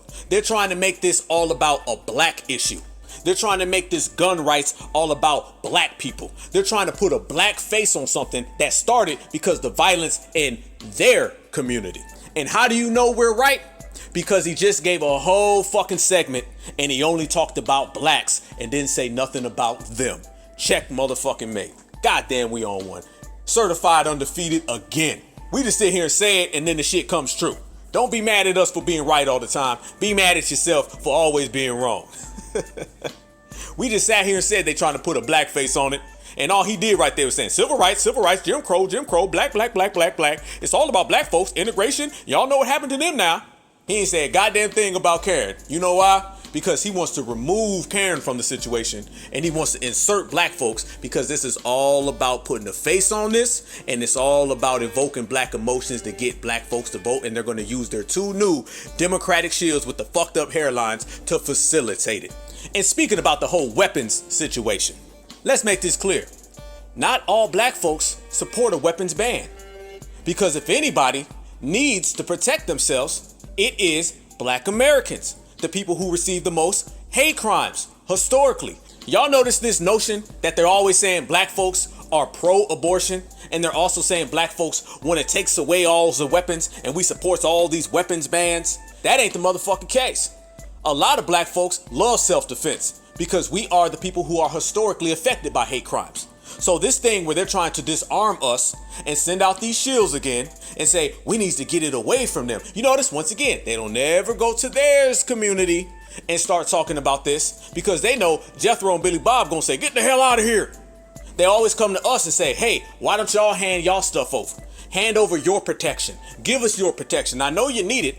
I know ain't one motherfucking law has been written for you in 400 years to provide you any form of federal protection, but this is an issue for everybody. Now they jump back to everybody. You see what I'm saying? It'll be just black when they want to invoke emotion, but then it'll be everybody when they want to take what protects us away. So now, black Americans, we ain't for all that shit. Hell to the no. We out here protecting ourselves. And if you notice, and I've said this before, a lot of those videos of us getting harmed, y'all notice those videos have came down, and the videos of us getting our self-defense game up has went up. You notice that shit? Videos of us being the victim done went down. Videos of us holding shit down done went up. And now, all of a sudden, at the same damn time, here come the 2 Democratic shills saying, black folks, disarm yourself. Hand it over. Don't protect yourself. Anything that you have that protects you, give it to us right now. That's what you should do, because that's what black folks want, right? Y'all want abortion, y'all want to disarm yourself, and you really don't want reparations, do you? Or excuse me, there be that motherfucker saying, don't you want to gives away all the weapons that you had to not protect your own kind? Or some bullshit, fake ass deacon shit like that. You don't get the fuck out of here with that civil rights Al Sharpton shit. This man out here sounding like he auditioning for Roots. Fuck 12 years. This motherfucker out here acting like he auditioning for 20 years a slave. Just more W liberals using black faces as usual. So yes, family, they doing the whole parade. They doing the whole cosplay. They're making a whole political circus out of this situation. They done called in Barack Obama. Barack Obama done came out. He done gave a speech. Now y'all know, like I know, whenever Barack Obama comes out and he starts talking, oh, they definitely have an agenda that is way the fuck bigger than what it seems. Yes, Barack Obama, he done released the statement, and what's he doing? He's talking about nation, we as people, all together. And remember what Dr. Claude Anderson always tells us. He says, anytime a black politician, a black leader, or so-called leader comes popping out and they saying we, all, the whole nation, everybody, we getting played. Matter of fact, he said we getting shampooed. They washing us up. And that's what every single one of the fake black misleadership have always done. No other community comes out there and says how they gonna do something for everybody. No other community comes out and says how they work for the whole nation. They say, I'm working for my group, I'm working for my constituents, I'm working for my county, I'm working for my team, I'm working for my family. Black politicians come out and say, I'm doing this shit for everybody. Them motherfuckers might not even say black. If they ever do say black, it's black, brown, brown, black, brown, people of color, minority, purple, green, yellow, orange. That's how the fuck they play it. Barack Obama made a whole career doing that shit. Okay?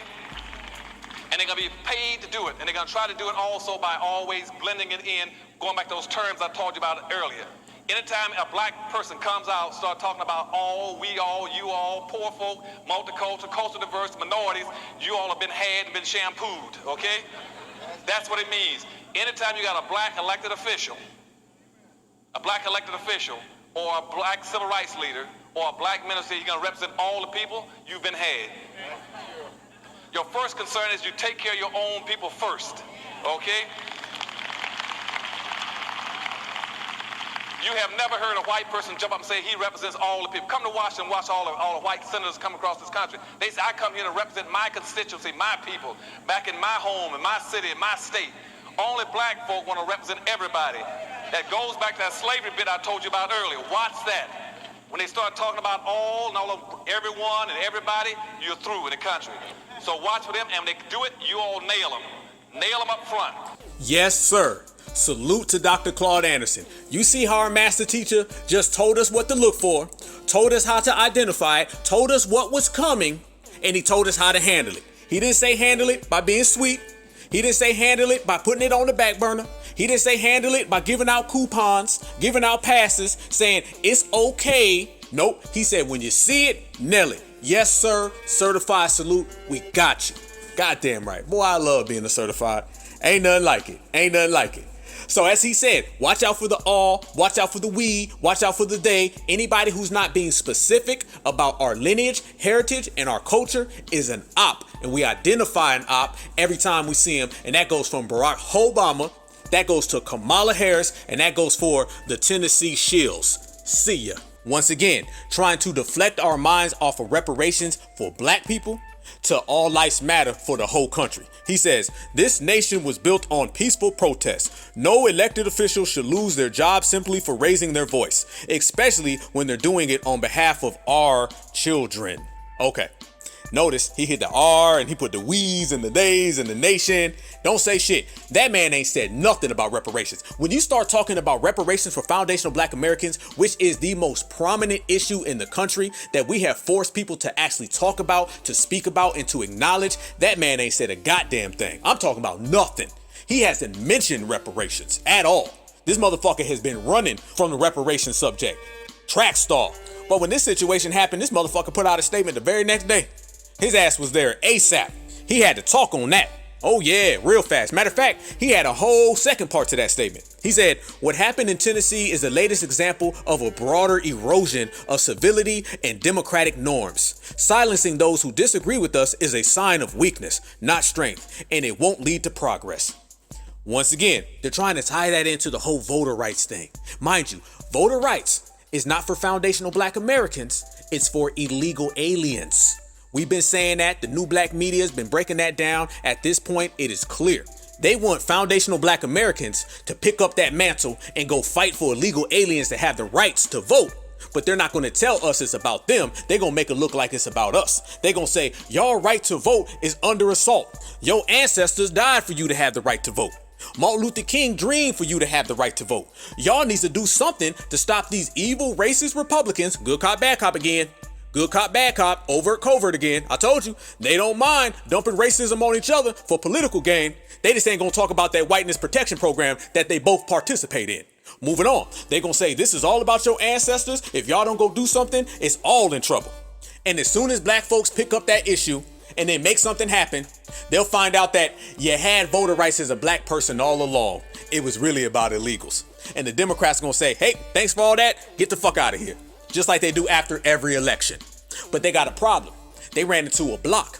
And that's at the certified black grassroots.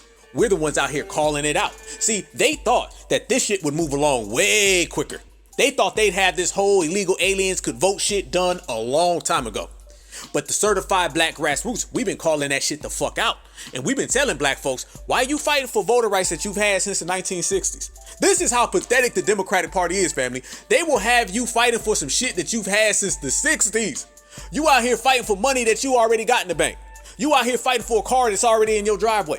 You out here fighting for food that's already in the refrigerator. All you got to do is go look. And we've been opening everybody's eyes, telling everybody, look around you. You could do it all. What they say, woke? Well, we have been awakening everybody, and that's why they got a problem with the term woke, and they try to hijack that shit. That shows you they will tell us any lie, but then when we expose it, they get scared. And then what's the first thing the Democratic Party does when they get scared? They call up Barack Obama, and then he comes in and tries to undo what we just did. And that shit used to work for him. Not anymore. And then they try to call in Kamala Harris so she can come in and try to undo what we just did. And that shit used to work for him. Not anymore. They call up every last bootleg civil rights motherfucker they could find off the streets and try to undo what we just did. And that shit don't work anymore. because we are on game. And when we on game, everything moves. So they pulling out the all-stars of Coonan. They pulling out the all-star Democratic Shills. Joe Biden done came out. This motherfucker, he ain't spoke on reparations at all. Last time we seen this motherfucker, he was falling up the stairs and trying to shake hands with the air and forgot his own age and forgot his own position. But this motherfucker comes out immediately because when it's somebody other than foundational black Americans, they find time to speed up the process. Whenever it is foundational black Americans, it's a 40-year study in a stall. So Barack Obama came out, Kamala Harris came out, Joe Biden came out, and Joe Biden said this. He said, after 3 kids and 3 officials were harmed, basically, in another mass harming, which we all know happens all the time, he said, what have GOP officials focused on? Punishing lawmakers who joined thousands of peaceful protesters calling for action. It's shocking, undemocratic, and without precedent. Okay, notice again how he shifted away from what happened in their community to talking about these 2 black guys. Once again, they take these 2 black guys and then it turns away from what they're doing in their community with all the violence to what's wrong with black folks. What about black on black crime? And these 2 dudes have become the face of the gun control issue. And anytime black people are the face of the gun control issue, it isn't going to serve black society well. We're going to become the scapegoats. And that's why they put these 2 black dudes in front. And they say, well, you know the black lawmakers want to talk about it because they got so much violence in their community. Yup, all that hip hop and rap music, that makes their kids go crazy.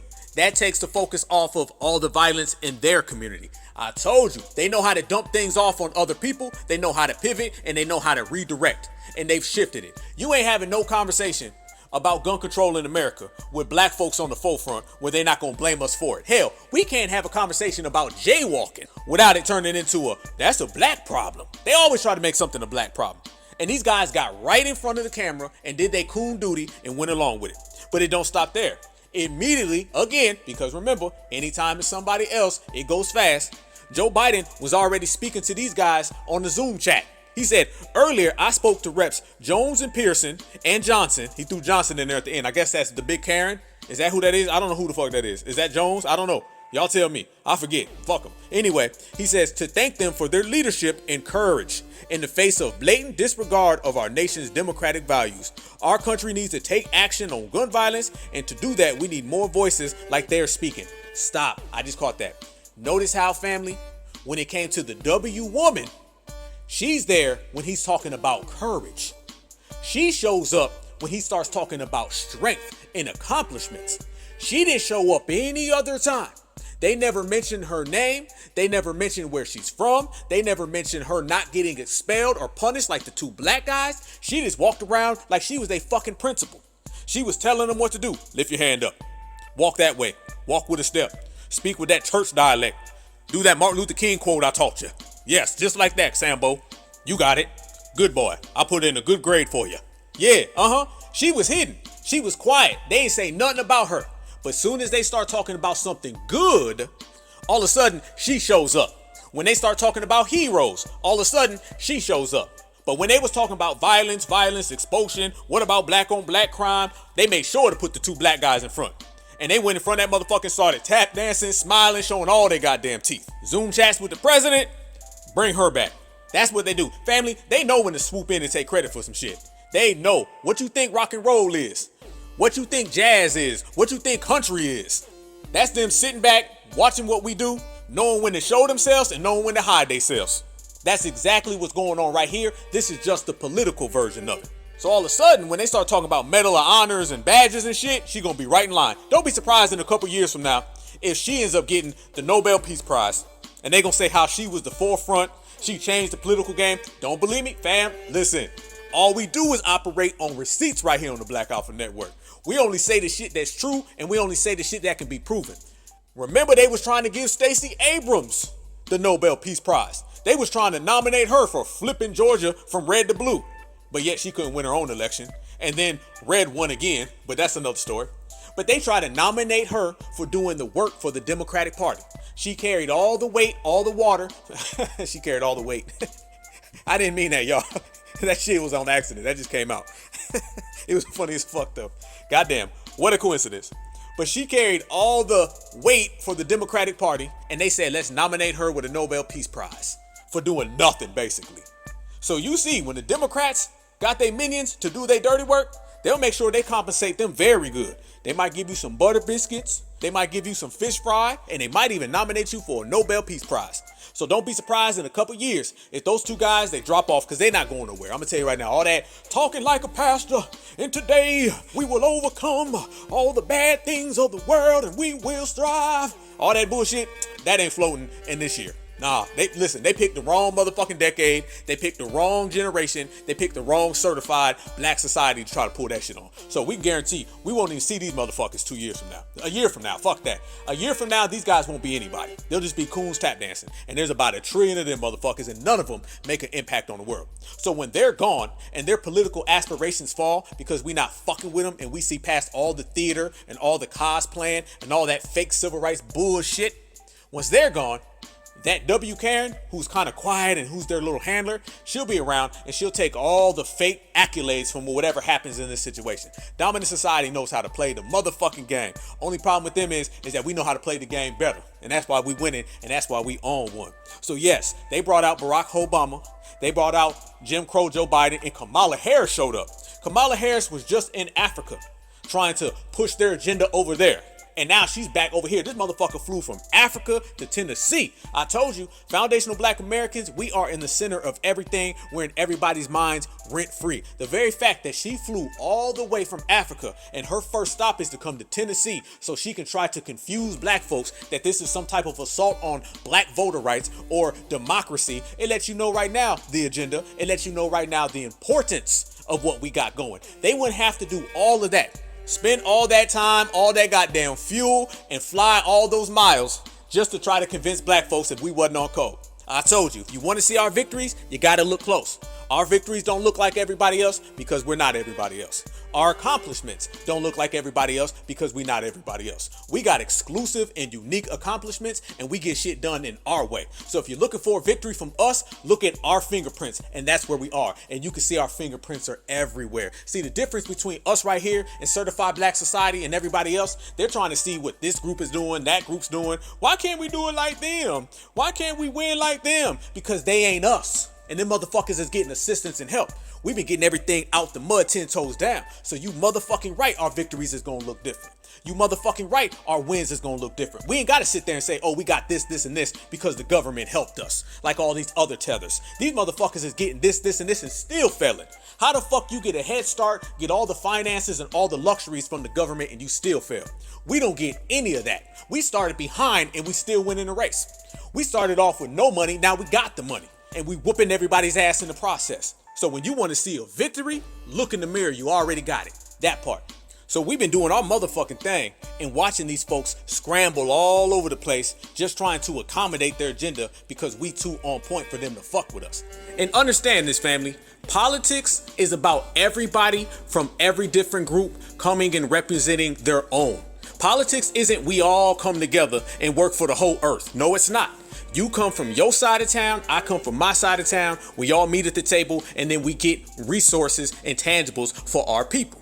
It's business. When you do a business deal, we don't go and say, I'm gonna work for every goddamn company in the world. You say, no, I'm gonna work for my company. Only when it comes to black politicians do they have this notion where it's for everybody. Nobody else operates off of everybody other than Democratic or Republican shills. They are the only ones. You don't see anybody else speaking about this. You don't see anybody else getting lectured. You notice how every single time it's always black people saved America, but it ain't never them black people built America? Yeah, 100. We own that.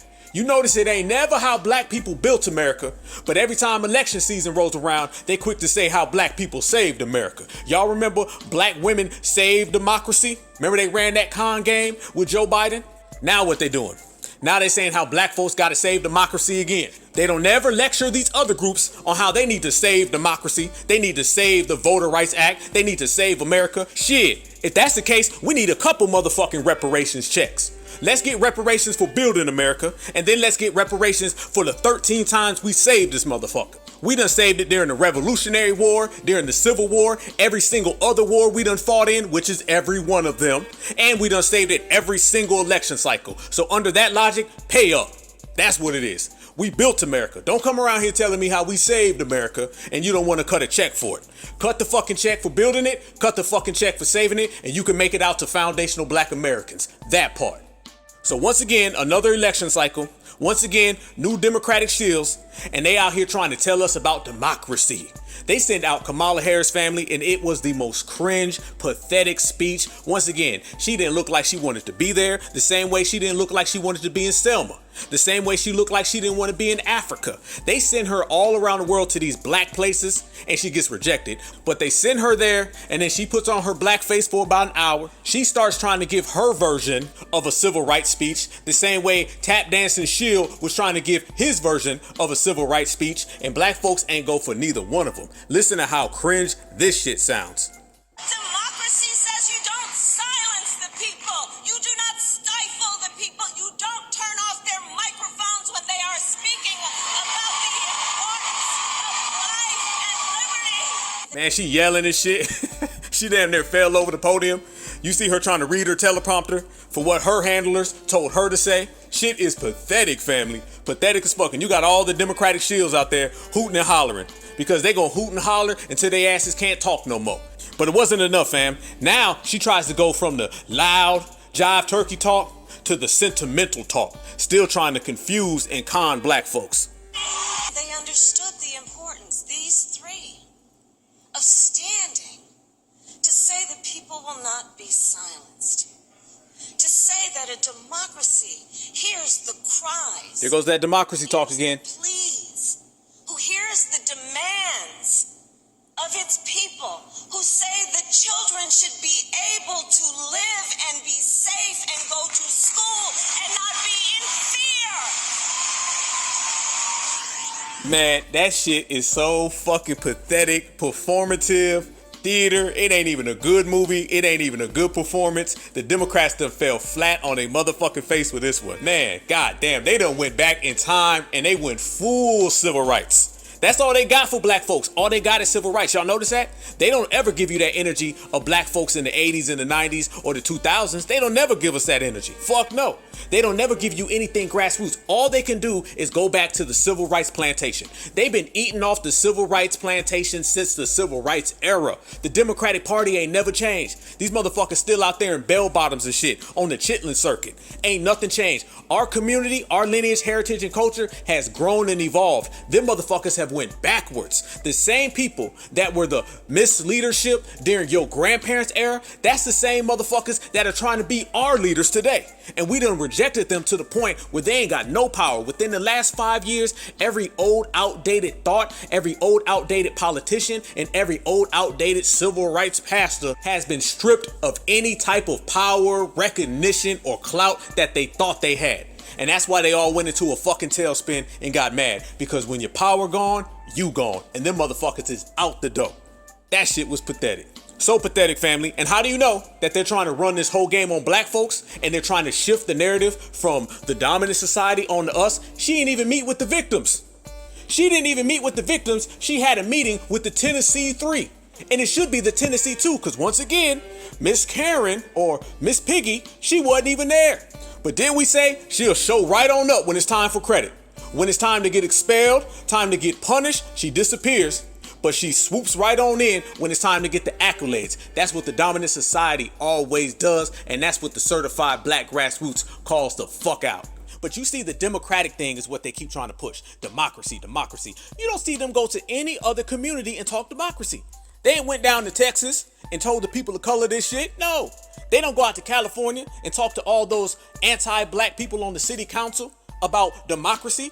And these motherfuckers violate democracy. They don't say shit. Speaking of that, matter of fact, you see how Barack Obama, he came out and he said, man, this is an assault on democracy. But he didn't say a goddamn thing what's going on out there in California where they're redlining black folks and taking housing away from them. He should have made a motherfucking tweet about that. Isn't that violating America? That's an actual motherfucking crime. But he ain't say a goddamn thing, right? Exactly. So they keep pushing because he's Barack Obama. 1-point ho. And 2-point ho ain't no better.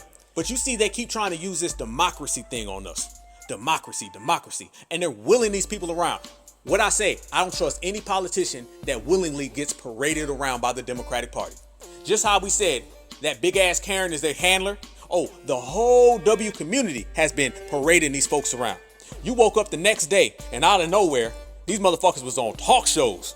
These motherfuckers had microphones. These motherfuckers had a bullhorn, just like we say in the street protests. It'd be a street protest right in any particular community, and folks will show up with the megaphone, with every camera and every microphone, and won't one of the motherfuckers there know who they are. Ain't seen these motherfuckers a day in your life, but somehow the camera's on them. Somehow everybody sees them. What do we say in the black grassroots? Always watch the motherfucker that came out of nowhere. Any of these pop-up groups, pop-up activists, or pop-up politicians are all frauds, and they're all working against us. We don't trust no motherfucker who just comes here overnight. If you ain't been here, you ain't known, you ain't got no clout, cachet, or credentials, you better stay the fuck away from the black grassroots. We been running them type of motherfuckers off the block. Yeah, any little street protests, motherfucker pop up and start saying, what we gon' do is we gonna walk down here to City Hall and get hostile. We been running them motherfuckers off the block saying, nah, you don't speak for us. Or you have the motherfucker showing up say, let the women talk. What about the women? This is not about race soldiers. This is about misogyny. We've been running them motherfuckers off the block. And then you got the politicians who show up. These motherfuckers that pop up out of nowhere. They'll be saying, what we need to do is we need to get our voter rights. We need to go register. If you walk down the street, round the corner to Miss Johnson, she's got a registration campaign ready. Just sign your name on the dotted line. You know what they do. That's why we in the black grassroots, we don't trust no pop-up motherfucker. And that's what these two guys are. Motherfuckers didn't know who these dudes were ever. Never seen them, never saw them. And out of nowhere, they getting paraded around national television. They getting paraded around the whole fucking internet. The ex-president, the current president, the vice president, all got meetings with them. They ain't met with one black economist. Ain't met with one black strategist. Motherfucking Ice Cube done wrote a black plan. They won't meet with him, but they'll meet up with these guys.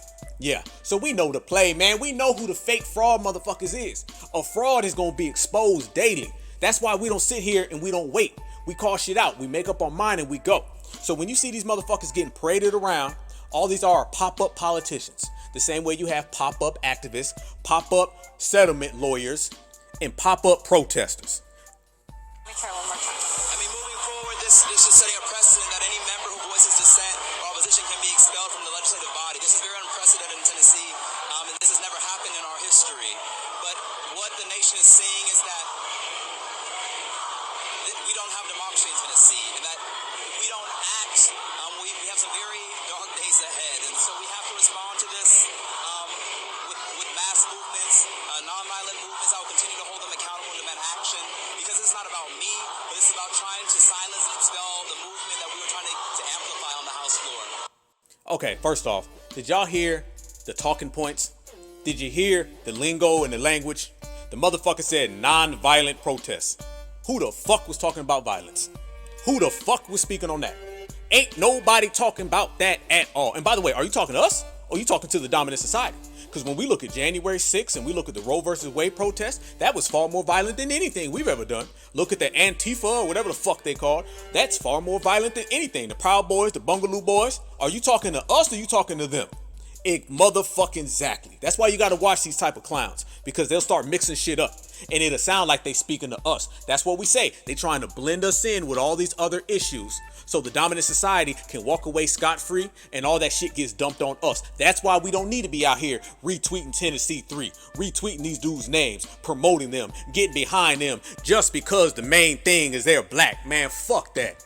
Say what I said. We don't need to. We need to stay focused. We need to stay certified. We need to stay on point. That's what gets shit done. Helping motherfuckers just for the sake of it, don't get shit done. Open door policy, don't get shit done. Being friendly, diddly, windly, don't get shit done. Because next thing you know, you end up with a world of problems and these other motherfuckers walk away clean.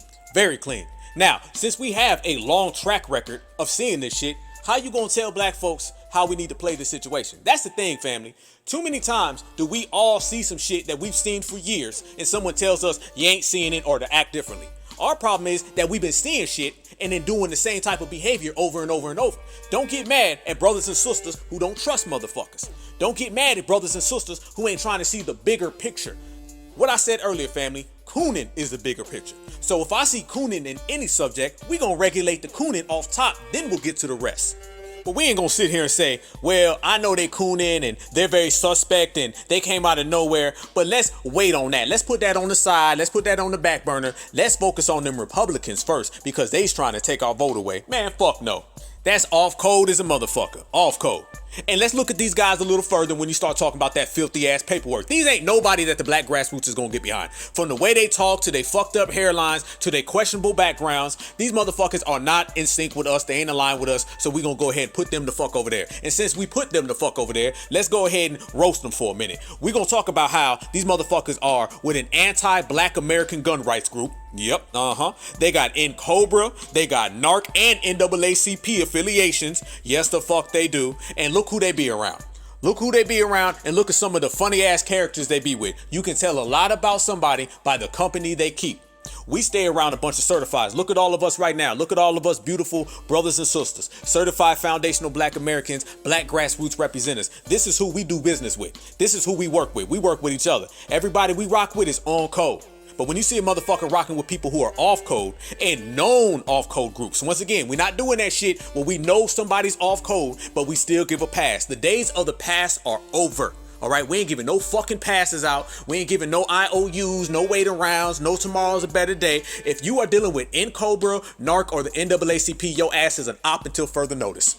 We ain't putting Coonin on the back burner when somebody dealing with the NAACP, NARC, and all the fucking ops. We ain't doing that shit. We getting straight to it because we ain't got that kind of time. And the very fact of reparations. These guys don't even speak on reparations. They ain't said a goddamn thing about reparations. And if they do, it's soft. Let me say this about reparations, family. I'm gonna say this, and I know y'all agree, but let me say this right here for the whole family. If you don't go hard for reparations, that's the same as you not talking about reparations. I'm tired of calling motherfuckers out on reparations, and there's always that one person who comes out and they say, he did say something about reparations. He did. He talked on reparations. What'd he say? What'd he speak on? Well, he said it for 2 minutes and then he stopped. And then he said it should be fish fried nuggets and for all people of color. Yeah, exactly. He ain't speak on it. Reparations is such an important policy. You have to go hard for it or you ain't here. What's the saying, family? What's the foundational black American saying? Go hard or go home? We gonna say go hard or shut the fuck up. Do not mention or speak on reparations in any vague light. Do not speak on it soft. Don't speak on it very weak. If you are speaking on reparations for foundational black Americans, you got to say that shit with your motherfucking chest. Anybody who's speaking on reparations and they not saying it with their chest, then they ain't speaking on reparations and they need to sit they ass down immediately. We're not playing these games because if you just allow someone to speak on reparations, what are they saying? Are they saying it with any type of importance? Are they saying it with any type of urgency? Reparations is urgent. Everybody knows that it's urgent. Reparations is a debt owed to us based upon 400 years of everything, including building this country that everybody runs to. How can somebody build a country like America and people speak about the debt that's owed to those people, and they speak about it in a nice, soft kind of we'll get around to it kind of way? Man, fuck no. So if you ain't speaking on reparations with any form of urgency, then you are an op. Somebody can get mad at that, they ain't gotta like that, and I don't give a fuck. Reparations is very important, so I better hear some importance in your tone. Your motherfucking dialect better be strong. You better speak with some emergency. Don't speak about the debt that is owed to my ancestors through all their blood, sweat, and tears and the oppression they face so everybody can come and receive the fruits of their labor. Don't talk about it in no sweet way, no nice way, no smooth kind of way, no we'll get around to it way. You better speak about it with urgency. You better speak about it with respect, and you better speak about it with importance. You got 24/7 news coverage for all these other groups where you got anchors on TV crying saying, we didn't need to help the Ukrainians. Where is the world at? This is a humanitarian issue. Black people, y'all need to help. But when it comes to us, it's, well, you know, a 40-year study. Or I did talk about reparations for 2 minutes and 22 seconds. Fuck you. When it come to reparations, your ass is gonna say it with your chest, or you gonna get G-checked, regulated, ran off the block, ran out the paint, and called the fuck out. Bottom line, point blank, period. Said that. That's how it is. And that's how we got to view reparations. No longer can we allow anybody to just mention it. It's gotten to the point where just mentioning reparations is good enough to people. That shit ain't good enough to me. Is it good enough to you, family? Family, is it good enough to you for a motherfucker just to speak about reparations and then move on to gun control, and then move on to immigration, and then to move on to education, and then to move on to the peoples of color and the minorities and every fucking body else and fairy tales and la la land and pixie dust? Fuck no. You need to have a whole special on reparations. You got a whole special on immigration. You need to have a whole special on reparations. You got a whole special on the Ukrainian war. Notice how, when it come to us, it's seen as just a small issue and motherfuckers get passes for they small talk. My reparations ain't no motherfucking small talk. We big steppers. and it'd be spoken about B.I.G. That's the only way. And I say that to say this. Soon as black folks were being weary, being skeptical, and raising red flags about these two Democratic shills, you seen black folks coming out who just all happen to be kind of boule-ish. You know what I'm saying? Be very careful of black folks who are real boule-ish and super tapped in to politics. Not the black grassroots folks, okay? When you have a black grassroots candidate, you can tell by the way they talk. You can tell by the way they speak. There's an energy. I always say that, family. There's an energy and a frequency that we can tap into that allows us to know who's for us and who's against us. This thing where black folks talk about frequency and energy all day long, but then a coon pops up and all of a sudden they can't figure it out no more. They be like, well, you know, astronomically, the Aquarius and the sun and the moon comes. That means you can look into someone's eye and tell what time of day it is. But then the coon will come in here and say, what about reparations for black and brown? And then we be like, hold up. And then they be like, well, hold on now. We don't know. Let's listen to them talk. Hold on. What happened to all that moon, Aquarius, stars, light, all that shit? I thought you was able to read people. Oh, you lose all that motherfucking intelligence when you want to start caping. See, a motherfucker will be the smartest person in the room. But when they start caping, they ask to give passes to every fucking body. We ain't doing that. So I seen folks out there tweeting Tennessee 3, and then a bunch of politician, boule-ish kind of folks was popping up saying, y'all calm down now. I know these guys. These guys do work for black folks. And then I noticed when I heard the question, family, I see and I hear everything. I see and I hear everything. If a motherfucker says some shit, trust me, it done came across my line. So I seen a bunch of these folks popping up and they were saying how, man, them guys did everything. They talking about the two Democratic shills and we just sat back and put their whole paperwork right here on the Summer Jam screen, pictures and all, right? We got all the evidence, fam. Check it out. All the evidence is right here. We ain't just talking. We provide evidence. What we say, man, we drop receipts and spoilers. You can get them both right here for the price of one. So when we talk what we know, you seen people coming out saying, man, them guys is good guys. They've been out here putting in the work. Almost like trying to tell the black grassroots, how dare we disrespect these guys? How dare we question them? How dare we put up red flags? Talking to us in the black grassroots like we was kids. Y'all know, when it come to us, one of our main things is everybody has to be vetted. No one is above reproach. No matter who you are, no matter where you're from, put your ego to the side, be a man or a woman, and allow yourself to be vetted by the community properly. That's cool. I'm not talking about one motherfucker come up, two motherfuckers come up. I'm talking about as a collective, for us to move forward, we got to be very, very skeptical and we got to be very precise on who we deal with. There ain't nothing wrong with that. Never let anybody shame you out of vetting other people. That's how we move forward. One of my mottos, I always say this: if a motherfucker don't want to be vetted or approached, then either his ass don't know how big of a problem we got, or his ass is the problem. And both of those answers are bad, and they have disqualified themselves so they can sit the fuck down. So when we see these motherfuckers right here that popped up out of nowhere, that's a flag. Hang out with all types of ops, that's 100 flags. Got some cooning and some fucking Al Sharpton, can't we all just get along speeches, that's 1 billion goddamn flags. You motherfucking right, we gonna G-check and we gonna vet. So when I started hearing all these folks start popping up over the weekend saying how we need to be nice to these guys and they've done all this work, and then we simple ask the questions. What does Neely Fuller say? Neely Fuller always teaches us. He says, ask good questions. So one of our simple good questions was, what have they done for reparations? Y'all know that's gonna be the first thing. And I heard somebody literally say, they did speak on reparations. And I was a little disappointed because I heard some intelligent folks fall for that shit. They heard that, they spoke on it. Remember that, family? What did I just talk about? What did I just say? I said, no longer are we going for the you spoke on reparations. Now we're saying, how passionately and did you push it? That's what we want to hear. I don't want to hear you spoke on reparations. Any motherfucker down the street can speak on reparations. You can go get a 5-year-old and they can say, reparations. Does that mean that they're a reparationist? Does that mean that they're going to actually help us get it? Or is that a motherfucker just saying it? Speaking about it ain't good enough. And it's okay to tell a motherfucker it ain't good enough. Did you speak about that shit with your chest? Did I hear passion? All that frequency, vibration, and energy? Did you hear that when he spoke on reparations? Or did he say reparations 3 times, get off it, and move on to people of color? Exactly. So when motherfuckers started challenging and saying, did they speak on reparations?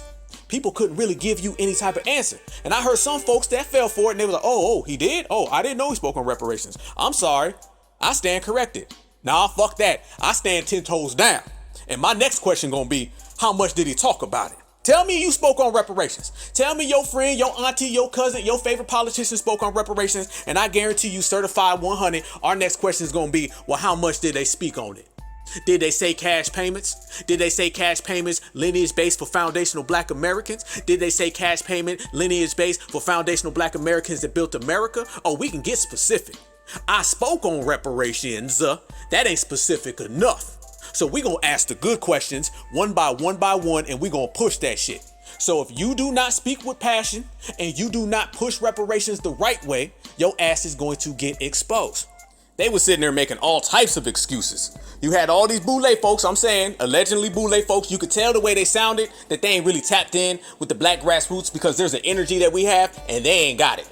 So you know when somebody's certified 100 and you know when somebody ain't. And these motherfuckers ain't. But anyway, they was making all these type of fucking excuses. All these excuses. We was like, what has this guy done? They said, he called somebody racist. Man, I was like, and? What the fuck that mean? Big wow. Oh shit, he called somebody racist. To them, that's being like on code. See, we understand being on code is serious. It comes with a code of conduct. They think being on code is just calling somebody racist. He said that the Tennessee legislator was racist. That's that Black Lives Matter shit, where they think they like freedom fighters. They think they're the Black Panthers and all they do is put their hands up and say, be nice to us. That ain't being on code. That's a counterfeit version. And that's what they did. This motherfucker was coming around here talking about, he said reparations one time. That's that black imposter talk. It's always very vague. You know, they know how to pretend to be B1. They know how to pretend because they watch us and they study us. You feel me? They throw around all these fake tough words to sound tough. That's what all Democrat shills do. They pull that shit. Roland Martin, he pull that shit all the time. Y'all, no, beep, beep, beep. I don't play that stuff with supremacy. Yeah, the fuck you do. You play patty cake with supremacy. You only come around us and try to act like you're so down with the people. You try to act like you don't take no shit from supremacy. Motherfucker, you serve supremacy. You serve it all day long. Van Jones, Bakari Sellers, they do that. What's that lady name? Nina Turner? Nina Turner is the biggest Democratic shield who plays that tough sister girl shit.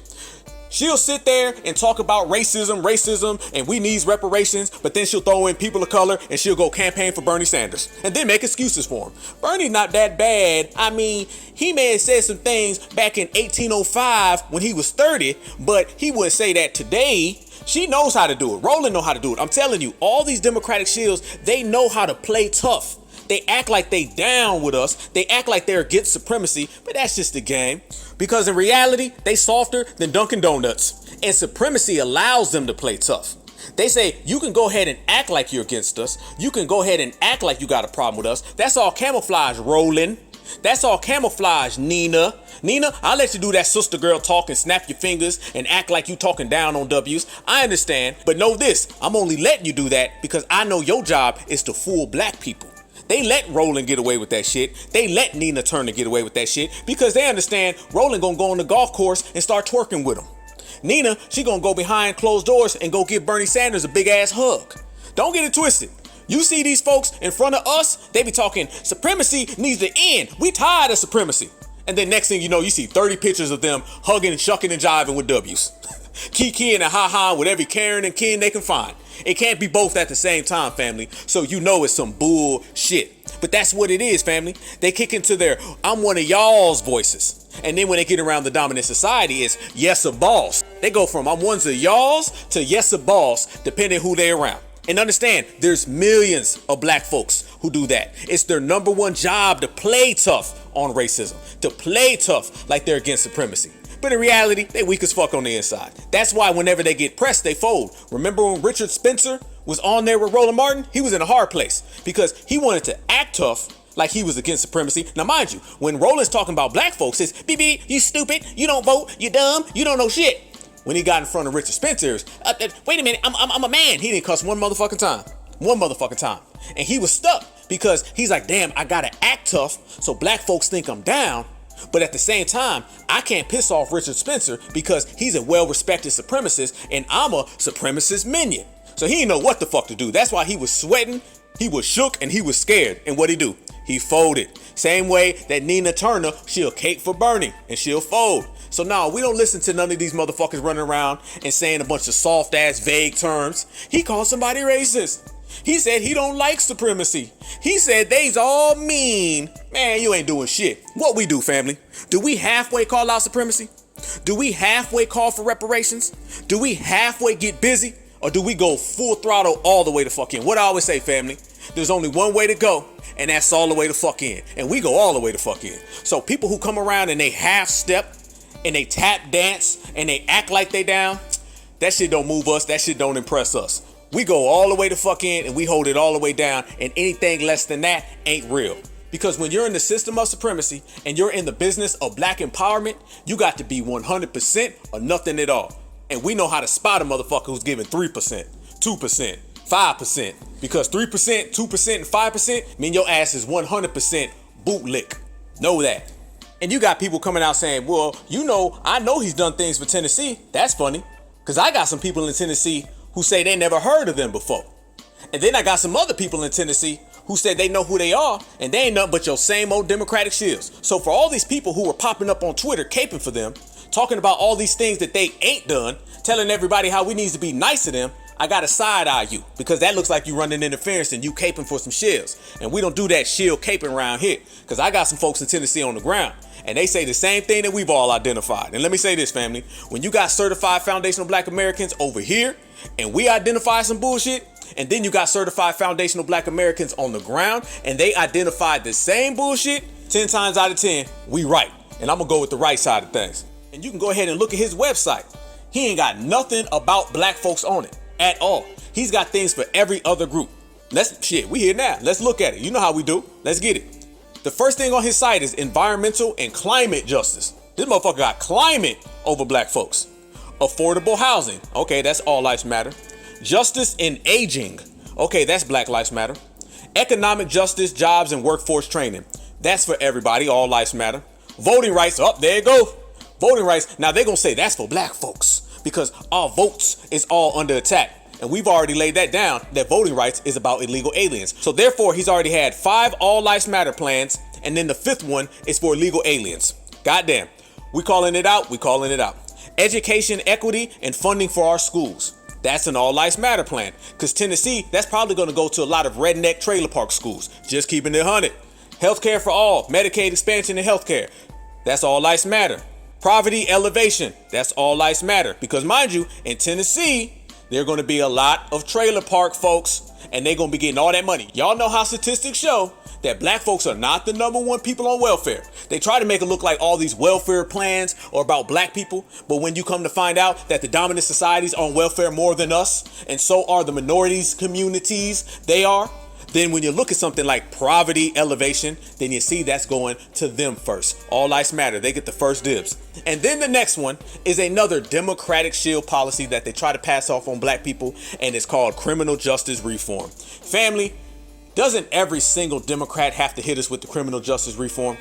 Is there any Democrat that's ever provided something for us and it did not have criminal justice in it? That's just another way of saying, y'all know y'all blacks is bads and y'all's go to jail, and they're just associating us with jail. The same way they try to associate us with gun control is the same way they try to associate us with criminal justice. It's just 2 more ways of saying black folks is thugs and this is for you. You notice every single law or policy that they give to us never has anything to do with us being a good citizen. You ever notice that? It never has anything to do with us being upstanding taxpayers. We don't ever get no benefits for that. It's always y'all's is bad, so here's some crumbs to stop y'all from fighting each other. It's always that. But yet you got the other people who are violent and they say, hey, here's a tax break. Same shit. So he's got the typical Democratic shield, criminal justice reform. And then the last one is transportation and infrastructure. And that's probably for Billy Bob in Knoxville's, Tennessee's, who's sitting on the porch and he can't go nowhere because his legs don't work. So you see all lives matter, all lives matter, all lives matter. Throwing a little illegals, throwing a little fake cosplaying criminal justice reform, and you got your typical Democratic shield policies, and that's why we call it out. That's why the red flags went up. That's why brothers and sisters were not caping, we were not retweeting, and we were letting the whole world know, if you are not black grassroots, you are not from the black grassroots, you are not sponsored or co-signed by the black grassroots, then you get no certified black grassroots love. That's the way it has to be. That's the way it is. Fuck feelings, only business. So we did a little exposing right here on the Black Alpha Network, because that's what we do. And I found out that this Justin Pearson, the guy with the fucked up hairline on his afro, I'm still trying to figure out how you fuck up your hairline on the afro. I'm sorry. Your afro hairline should look like a ruler sideways, not the St. Louis arch going up and down. Don't know, ain't trying to know. It just seems real tetherish to me. But not just tetherish, because once again, we're going to get to that. We're going to talk about some of these motherfuckers' skeptical backgrounds. But that's another issue. They were saying how this guy spoke on reparations, and when we researched, the only thing I could find this guy speaking on reparations was talking about Danny Glover. Yes, family, you just heard what I said. There were no technical difficulties. The audio didn't jump or skip. The only evidence I found of this guy speaking on reparations was he was praising Danny Glover. He was not praising Dr. Claude Anderson. He was praising Danny Glover. Y'all remember when Danny Glover somehow don't know how to fuck? I guess typical Democratic Shills stall tactics. Y'all remember when Danny Glover got invited to some reparations hearing and he was in that motherfucker babbling? Sounded like he was chewing on rocks. He was like, well, reparations for found kids for one day with dogs and cats walking and I slipped. And where's the money for the times that it didn't come for the times?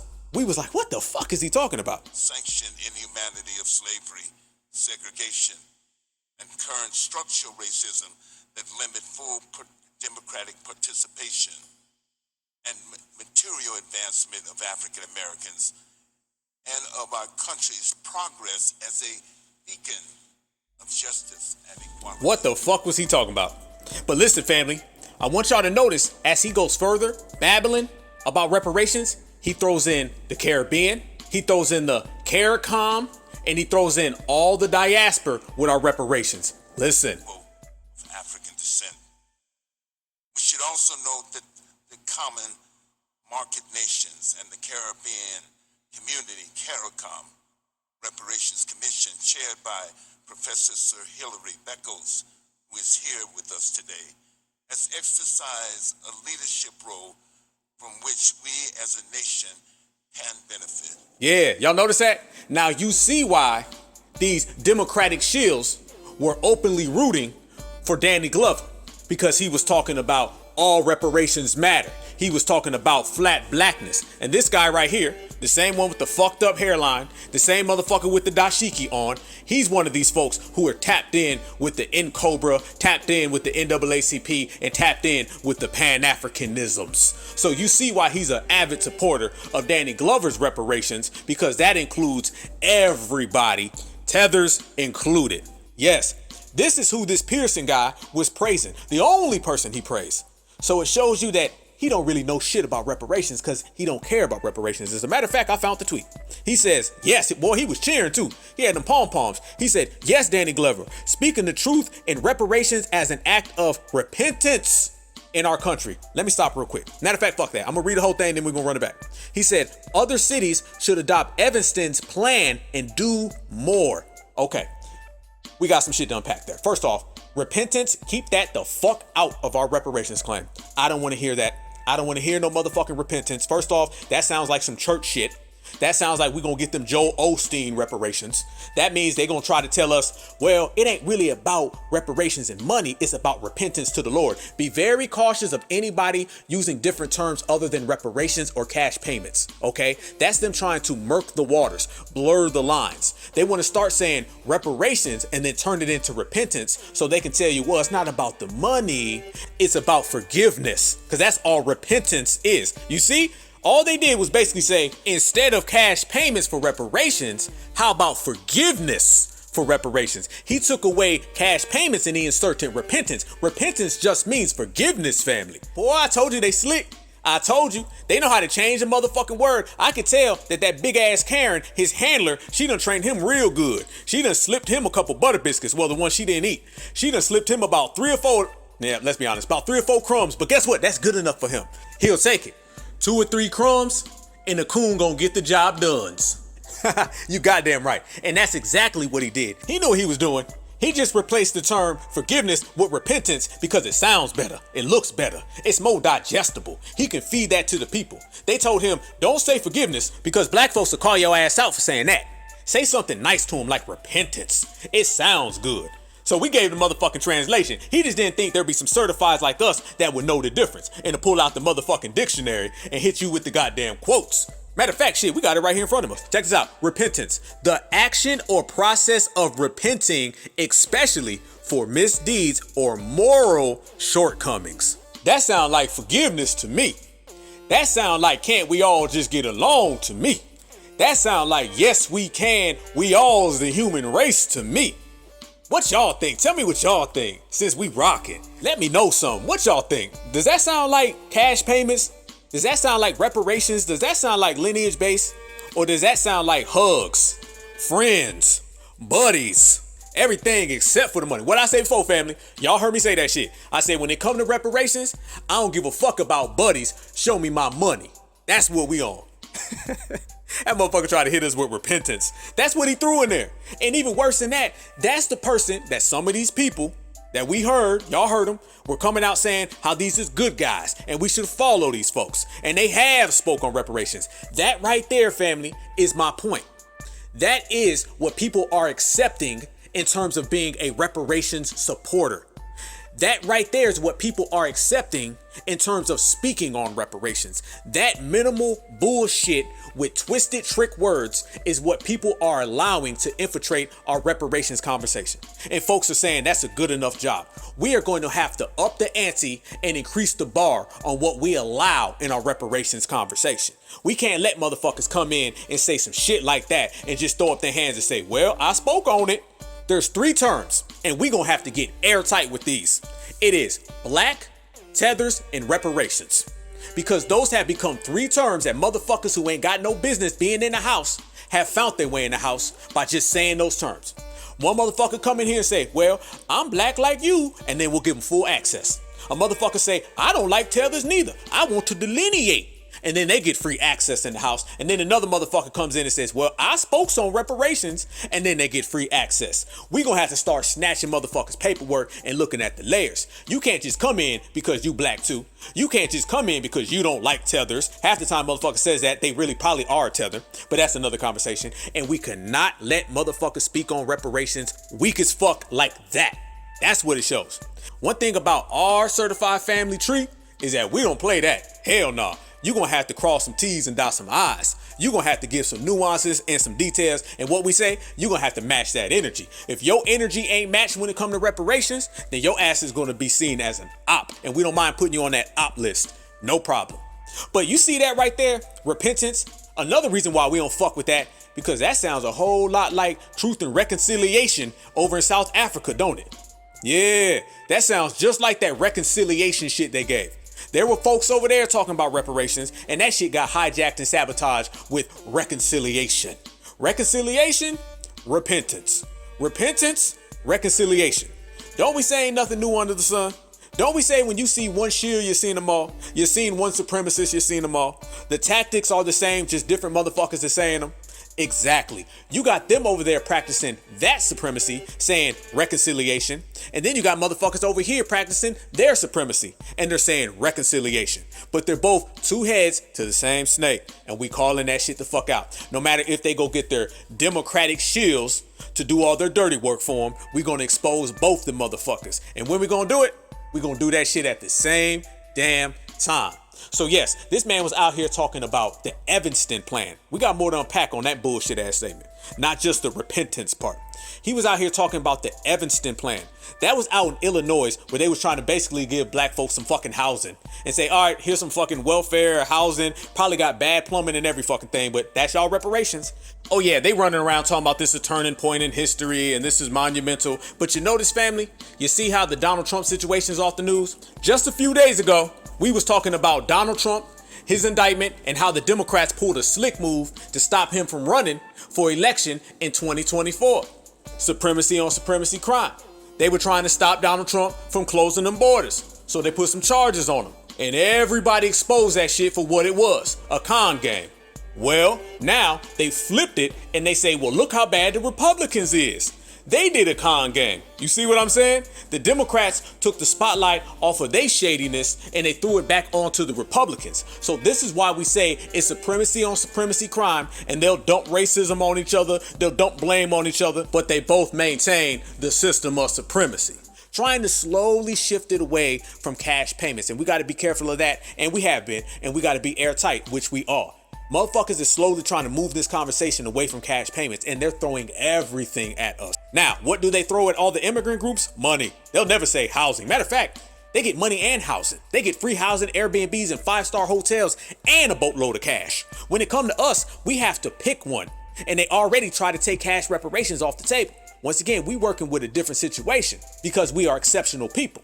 So when it comes to every other group, it's money, housing, land, all the above. When it comes to us, it's repentance, reconciliation, housing. So this guy was pushing the Evanston plan. That already tells you he don't know jack shit about reparations. You ever meet a motherfucker and they could say two things, and by the time they already said it, you could already tell how ignorant they are? You ask a motherfucker what's 2 + 2, and if he even starts to utter 9, then that motherfucker's disqualified in the conversation. That motherfucker can go home. Once again, we ain't putting shit on the back burner. We ain't giving out passes, and we ain't waiting around. I don't know about anybody else, but we ain't got the time for that shit. We ain't got another 400 years. I know I ain't. So let's get this shit now. This is the real-time era. We get results right here today, so we gonna get results right here today. And if a motherfucking shield has to get G-checked in the process, we gonna do that. The Evanston Plan, family, was a bullshit-ass diversion off of reparations. And all the black pillars in the community, the new black media, have all exposed it. So the very fact that this guy was pushing along with it, and not only was he pushing the Evanston Plan, he was saying how Danny Glover was some type of fucking reparationist. His reparationist role model is Danny Glover? His reparations plan is the Evanston Plan? This motherfucker don't know shit about reparations, and they hate people like us who got receipts. Receipts in this system is the worst thing for them. They cannot stand it. When motherfuckers didn't have receipts, or motherfuckers didn't even know what a receipt was and didn't even focus on it, they would get everything right across. Every lie, trick, hustle, scheme, plan, and plot that they would put on black folks would always work because motherfuckers wasn't checking the paperwork. We check paperwork. We vet. We regulate. And therefore, we stop all that bullshit at the door. They can't come in here. And this is what we doing when we call this shit out. So when this motherfucker's running around speaking on that, you already know what type of time he's on. You already see what he's doing. You already see the hustle. You already see the plot. So this guy knows nothing about reparations. He knows everything about voter rights, Democrat bullshit. He knows everything about democracy, saving it, Democratic bullshit. And apparently, this motherfucker running around here with Pan-Africans and throwing dashikis on. You goddamn right. Did y'all see the picture of this motherfucker wearing a dashiki? He's got a dashiki, an afro with a fucked up hairline, throwing up the black power fist while he's giving an Al Sharpton speech. What the fuck is that? You want to talk about confused? I mean, this guy is twisted as fuck. Look at the pictures, family. You see all types of crazy shit. You see a W woman who looks like a handler. You see the Skittles community, you see Pan-Africans, you see dashikis, you see liberals, every goddamn thing. But I do not see a certified foundational black American. What I do see is some counterfeits. It's all staged, family, all staged. And they are there to Trojan horse all these other agendas opposed to ours. I mean, in Cobra, Pan-Africans, they was surrounding them. They was walking down the steps and they surrounded by every goddamn body. Every fucking group that is ops, you can see around these motherfuckers with their arms over them, holding their hands, completely contrived. You know a counterfeit when you see one. Basically some Selma type shit. It's the 21st century Selma. Oh, and damn, I almost forgot. Goddamn. Family, I almost forgot this shit.